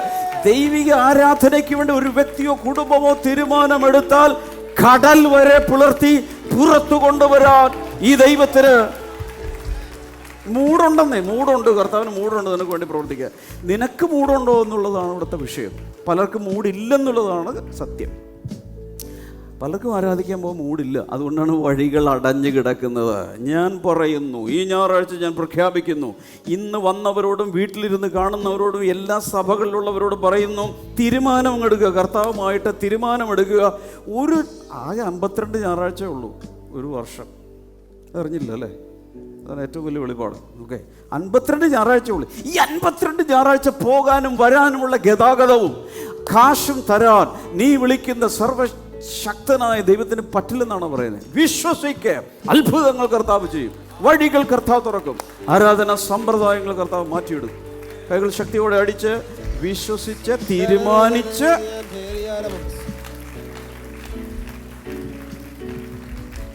Last one, persisting through the process. മാറ്റത്തിന്റെ പ്രക്രിയയിൽ വിടാതെ തുടരുക. അതായത് പിടിച്ചു നിൽക്കണമെന്ന്. ഈ പ്രക്രിയയിൽ പിടിച്ചു നിൽക്കണം. യാക്കോബിന്റെ ലേഖനം 1:2 മുതൽ 4 വരെ ഒന്ന് പെട്ടെന്ന് വായിച്ചു. എൻ്റെ സഹോദരന്മാരെ, നിങ്ങൾ വിവിധ പരീക്ഷകളിൽ അകപ്പെടുമ്പോൾ നിങ്ങളുടെ വിശ്വാസത്തിന്റെ പരിശോധന സ്ഥിരത ഉളവാക്കുന്നുവെന്നറിഞ്ഞ് അത് അശേഷം സന്തോഷം എന്ന് എണ്ണുവിൻ. എന്നാൽ നിങ്ങൾ ഒന്നിലും കുറവില്ലാതെ തികഞ്ഞവരും സമ്പൂർണരും ആകേണ്ടതിന് സ്ഥിരതയ്ക്ക് തികഞ്ഞ പ്രവൃത്തി ഉണ്ടാകട്ടെ. എന്ന് വെച്ചാൽ സ്ഥിരപ്പെട്ട് നിൽക്കണം. മൂടുള്ളപ്പോഴല്ല, ഒരൊറ്റ കാര്യത്തിൽ അങ്ങ് അടിസ്ഥാനപ്പെടണം. അടിവരയിട്ട് തീരുമാനിക്കണം, ഞാൻ കർത്താവിൽ ഉറച്ചു നിൽക്കും. എന്ത് പരീക്ഷകൾ വന്നാൽ, ഞാൻ ഈ ജോലിയൊക്കെ കിട്ടുന്നവരോടൊക്കെ ഞാൻ പറയുക, നിങ്ങൾക്ക് നല്ലൊരു ഓപ്പർച്യൂണിറ്റി വന്നു, മാസം 5 ലക്ഷം രൂപ ശമ്പളം ഉള്ള ഏതെങ്കിലും ഒരു സ്ഥലത്ത്, ജർമ്മനി, ഓസ്ട്രേലിയ, ഓസ്ട്രിയ, നെതർലാൻഡ്സ്, എവിടെയെങ്കിലും നിങ്ങൾക്ക് ഓഫർ വരികയാണ്. അവിടെ ഒരു സഭയില്ല, പോകാനുള്ളൊരു കൂട്ടായ്മയില്ല. പക്ഷേ ഈ കാശിന് വേണ്ടി മാത്രം നീ പോയാൽ നിൻ്റെ ജീവിതത്തിലെടുക്കുന്ന ഏറ്റവും മോശമായ തീരുമാനമാണ്. പകരം ഇങ്ങനെ ചിന്തിക്കുക, കർത്താവ് നിനക്ക് ഇവിടെ എന്നെ അനുഗ്രഹിക്കും, കൂട്ടായ്മയായിട്ടുള്ളൊരു വരാം. ഇനി അവിടെ കൂട്ടായ്മ ഉണ്ടെന്നിരിക്കട്ടെ, പൊക്കോ, നോ പ്രോബ്ലം. അല്ലെങ്കിൽ നീ പോയൊരു കൂട്ടായ്മ തുടങ്ങാനാണെങ്കിൽ പൊക്കോ, എന്നാലും കുഴപ്പമില്ല. പക്ഷെ അവിടെ പോയി കാശിന് വേണ്ടി മാത്രം രാത്രിയും പകലും വിദേശികൾക്ക് വേണ്ടി ജോലി എടുക്കാനാണ് നീ പോകുന്നതെങ്കിൽ ദൈവത്തെക്കാൾ കൂടുതൽ നീ മാമോനെ സ്നേഹിച്ചു കഴിഞ്ഞു. കർത്താവിൻ്റെ ഹൃദയം വേദനിച്ചു. എന്നേക്കാൾ കൂടുതൽ ഈ പുള്ളിക്ക് കാശ് മതി. അപ്പോൾ ആത്മീയമായി തകർന്ന് തരിപ്പണമായി എവിടെയെങ്കിലുമൊക്കെ ഏതൊക്കെ രീതിയിൽ ജീവിക്കും. കൂട്ടായ്മ വിട്ടു പോകാതിരിക്കാൻ എന്ത് വിലയും മുടക്കണം. എന്നാൽ ആ കൂട്ടായ്മക്കകത്ത് തന്നെ നിന്നാലുള്ള ബ്യൂട്ടി ഞാൻ പറയാം. ഒന്ന്, അകത്ത് ആത്മീയമായി ഒരു വലിയ പരിപോഷണമെല്ലാം ലഭിച്ച് ഭയങ്കരമായൊരു വളർച്ച നടന്നുകൊണ്ടിരിക്കുമ്പോൾ തന്നെ ഈ പറഞ്ഞ രാജ്യങ്ങളിൽ എങ്ങും കിട്ടാത്തത്, ഒറ്റയടിക്കല്ല, അലാവുദ്ദീൻ്റെ അത്ഭുത വിളക്ക് പോലെയല്ല, കർത്താവ് നീ എവിടെയാലും, ജിയോഗ്രഫി കർത്താവിനൊരു വിഷയമല്ല. അമേരിക്കയിൽ അനുഗ്രഹിക്കാൻ കഴിയുന്ന ദൈവത്തിന് ഇന്ത്യയിലും അനുഗ്രഹിക്കാൻ കഴിയുമെന്ന് വിശ്വസിക്കുന്ന ദൈവപുരുഷനാണ്. ലോകത്തിൽ ഏത് സ്ഥാനത്തും പ്രൊവിഷൻ ദൈവത്തിന് കൊണ്ടെത്തിക്കാൻ കഴിയും. തെളിവ് കൂടെ തരാം. പലരും വിശ്വസിച്ചില്ല, അതുകൊണ്ട് ഞാൻ പറയാം. തെളിവ് കൂടെ തരാം. മരുഭൂമിയിൽ ഒരു കുറവുമില്ലാതെ പോറ്റിയവനാണ് നമ്മുടെ ദൈവം. കൃഷിയില്ല, ഗോഡൗണുകളില്ല, ഷോപ്പുകളില്ല, മോളുകളില്ല, ഒന്നുമില്ലാത്ത സ്ഥലത്തും കർത്താവ് അവിടെ എത്തിച്ചു കൊടുത്തില്ല പ്രൊവിഷൻ. ആ ദൈവത്തെയാണ്. അതുകൊണ്ട് പൗലോസ് പറഞ്ഞു, ഞാൻ ആരെ വിശ്വസിച്ചിരിക്കുന്നതെന്ന് ഞാൻ അറിയുന്നു, അവന് സകലവും ചെയ്യാൻ കഴിയുമെന്ന് ഞാൻ വിശ്വസിക്കുന്നു. അപ്പം നിങ്ങളുടെ മുമ്പിൽ വിവാഹങ്ങൾ, ജോലി, യാത്രകൾ പലതും വന്ന് മുമ്പിൽ നിൽക്കുമ്പോൾ ആദ്യം അങ്ങോട്ട് നോക്കണം, അപ്പാ നീ എന്ത് പറയുന്നു അത് ഞാൻ ചെയ്യാം. ചില സമയത്ത് ഒന്നും കേൾക്കില്ല, ദൈവശബ്ദം ഒന്നുമില്ല. ആ സമയത്ത് എങ്ങനെ തീരുമാനിക്കും? വചനമാണ് നമ്മുടെ ആധാരം. വചനം എന്ത് പറയുന്നു? ആരാധന വിട്ട് ആത്മീയമായി ശുഷ്കിച്ചു പോകുന്നൊരു സ്ഥലത്തേക്ക് നീ പോകുന്നെങ്കിൽ ഓൾറെഡി വചനത്തിലുണ്ട് പോകരുത്. അതിന് ദൈവശബ്ദ ദൂതനൊന്നും വരാൻ പോകുന്നില്ല, ഒരു പ്രവാചകനും ഒന്നും പ്രവചിക്കാൻ പോകുന്നില്ല. നിനക്കറിയാലോ,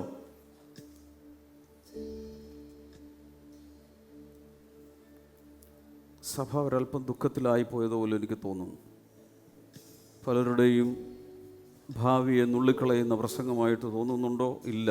ഭാവി മൊട്ടിട്ട് വിടരാനുള്ളതാണ്. ആമേൻ, ആമേൻ.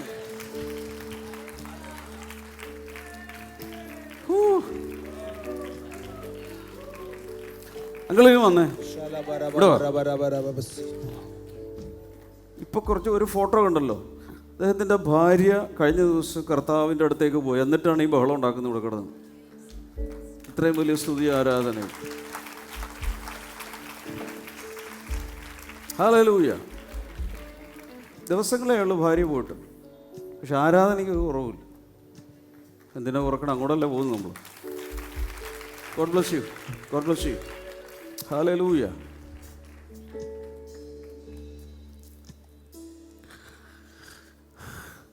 Last closing. Positional victory, personal victory.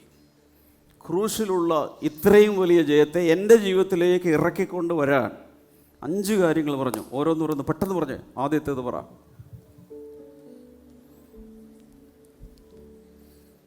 പഠിക്കുന്ന കുട്ടികളാരും ഇല്ല ഇവിടെ. നിങ്ങളുടെ ചിന്താരീതികളെ ശ്രദ്ധാപൂർവ്വം. ആദ്യം എവിടെ തുടങ്ങേണ്ടത്? ഇവിടെ നിന്ന് മാറ്റി തുടങ്ങണം. അതിന് നിന്റെ വചനത്തെ കുത്തി നിറച്ച് ഈ ലോക ചിന്തകളിൽ കുരുങ്ങിപ്പോകാതെ ഈ സോഫ്റ്റ്വെയർ അത് റെഡിയാക്കുക. 2 പറ. ആത്മാവിൽ നടക്കുക. പരിശുദ്ധാത്മാവനുസരിച്ച് എന്ന് പറഞ്ഞാൽ മൊത്തം അങ്ങ് പരിശുദ്ധാത്മാവിന് അങ്ങ് വിധേയപ്പെട്ട് കൊടുക്കണം. പരിശുദ്ധാത്മാവ് വഴി നടത്തുന്ന പോലെ പോകാവൂ. അപ്പോൾ ഈ ജയം നേരെ വന്ന് നമ്മുടെ ജീവിതത്തിലോട്ട് കയറും. 3, ദൈവം നമുക്ക് തന്നുള്ള ആയുധങ്ങൾ ഉപയോഗിക്കണം. ആയുധം മൊത്തം എഫേസ്യ ലേഖനം 6-ാം അധ്യായം 10 മുതൽ താഴോട്ട് പറഞ്ഞിട്ടുണ്ട്. സത്യം എന്ന അരക്കച്ച, നീതി എന്ന മാർക്കവചം, പിന്നെ സമാധാന സുവിശേഷത്തിൻ്റെ ചെരുപ്പ്, ഇങ്ങനെ കുറേ കാര്യങ്ങൾ പറഞ്ഞിട്ടുണ്ട്. അതുപോലെ തന്നെ അവസാനം പറഞ്ഞിരിക്കുന്നത് പ്രാർത്ഥനയാണ്. പ്രാർത്ഥന എന്ന വലിയ അന്തരീക്ഷത്തിൽ വേണം ഈ മൊത്തം ആയുധം ഉപയോഗിക്കാൻ. നമ്മൾ നിരന്തരമായ പ്രാർത്ഥനാ ജീവിതം ഉണ്ടാകണം. എങ്കിൽ മാത്രമേ ഇത് ട്രാൻസ്ലേറ്റ് ചെയ്ത് നമ്മുടെ ലൈഫിലോട്ട് കയറുള്ളൂ. അടുത്തത്, കൂട്ടായ്മയിൽ ജീവിക്കുക. കൂട്ടായ്മ വിട്ടുള്ള ഒരു പരിപാടിയും ചെയ്യരുത്. പറ. കൂട്ടായ്മ വിട്ട് ഒരു പരിപാടിയും ചെയ്യരുത്. ഹല്ലേലൂയ. വല്ലപ്പോഴുള്ള കൂട്ടായ്മയല്ല, മാസത്തിലൊരിക്കൽ കൂട്ടായ്മ. കാടാറ് മാസം നാടാറ് മാസം എന്ന് പറയുന്ന പോലെയല്ല. പിന്നെ എങ്ങനെയാണ്? കൂട്ടായ്മയുടെ അകത്തല്ലാതെ മറ്റൊരു ജീവിതം രക്ഷിക്കപ്പെട്ട ഒരു ദൈവ പൈതലിന് ഇല്ല. ഇത് തീരുമാനിക്കണം. അവസാനമായി മാറ്റത്തിന്റെ പ്രക്രിയയിൽ ഉറച്ചു നിൽക്കണം. അതായത് വലിയ പ്രശ്നങ്ങളിലൂടെ, ചിലപ്പോൾ ഭയങ്കര വിഷയങ്ങളിലൂടെ ഒക്കെ പോകും, പക്ഷെ ഉറച്ചു നിന്നതും അണുവിടെ അങ്ങോട്ടും ഇങ്ങോട്ടും മാറരുത്. അവിടെ പിടിച്ചു നിന്നാൽ ദൈവം നിന്നെ ഉയർത്തി അനുഗ്രഹിച്ചിരിക്കും. അങ്ങനെ വരുമ്പോൾ ഈ സ്ഥാനീയമായ വിജയം വ്യക്തിപരമായി എൻ്റെ വിജയമായി മാറും. ഒരു റിക്വസ്റ്റ് കൂടെ ഉണ്ട്. ഇപ്പോൾ കേട്ട് കൈയടിച്ചുവെങ്കിലും വീട്ടിൽ ചെന്നിട്ട് യൂട്യൂബിൽ ഇത് പല പ്രാവശ്യം ഒന്നുകൂടി കേട്ട് ആ 5 പോയിൻ്റൊക്കെ റെഡിയാക്കി പ്രാക്ടിക്കൽ ലൈഫിലോട്ട് കൊണ്ടുവന്നില്ലെങ്കിൽ ഇതും പോയി. ഞാൻ പറഞ്ഞാൽ മനസ്സിലായോ? വെറുതെ ഞാൻ ഈ പ്രസംഗിച്ചതും എൻ്റെ തൊണ്ടയും പോയതല്ലാതെ പ്രയോജനം വല്ലതും ഉണ്ടാവുമോ? എഴുന്നേൽക്കാം. ഈ ആഴ്ചയിൽ ഈ 52 ദിവസത്തെ പ്രാർത്ഥന തുടരുവാണെന്ന് എല്ലാവർക്കും അറിയാമല്ലോ. കഴിഞ്ഞ ആഴ്ചയിൽ ഒരു പ്രാവശ്യം എനിക്ക് ജോയിൻ ചെയ്യാൻ പറ്റി. ദൈവം അനുവദിച്ചാൽ ഈ ആഴ്ചയിൽ നിങ്ങളോടൊപ്പം ഏത് ദിവസവും എനിക്ക് അറിഞ്ഞുകൂടാ, ദൈവം അനുവദിക്കുന്ന പോലെ കയറും. എല്ലാ ദിവസവും നിങ്ങൾ കയറുക.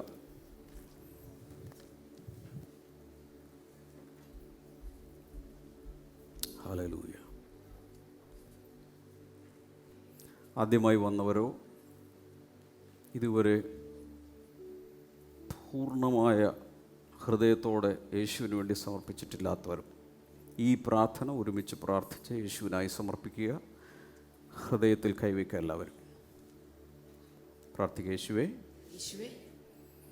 ശബ്ദം പോരല്ലോ ഉറക്കെ, യേശുവേ, ക്രൂശിൽ എനിക്ക് വേണ്ടി അങ്ങ് നേടിയെടുത്ത അങ്ങ് നേടിയെടുത്ത ജയത്തിൽ ഞാൻ വിശ്വസിക്കുന്നു. ജയത്തിൽ ഞാൻ വിശ്വസിക്കുന്നു. എൻ്റെ ജീവിതത്തിലേക്ക് എൻ്റെ ജീവിതത്തിലേക്ക് എല്ലാ ജയവും എല്ലാ ജയവും സ്വീകരിക്കുന്നു, സ്വാഗതം ചെയ്യുന്നു. സ്വാഗതം ചെയ്യുന്നു. യേശു യേശു എൻ്റെ എൻ്റെ സ്വന്തം സ്വന്തം കർത്താവാണ്, കർത്താവാണ്, രക്ഷകനാണ്. രക്ഷകനാണ്.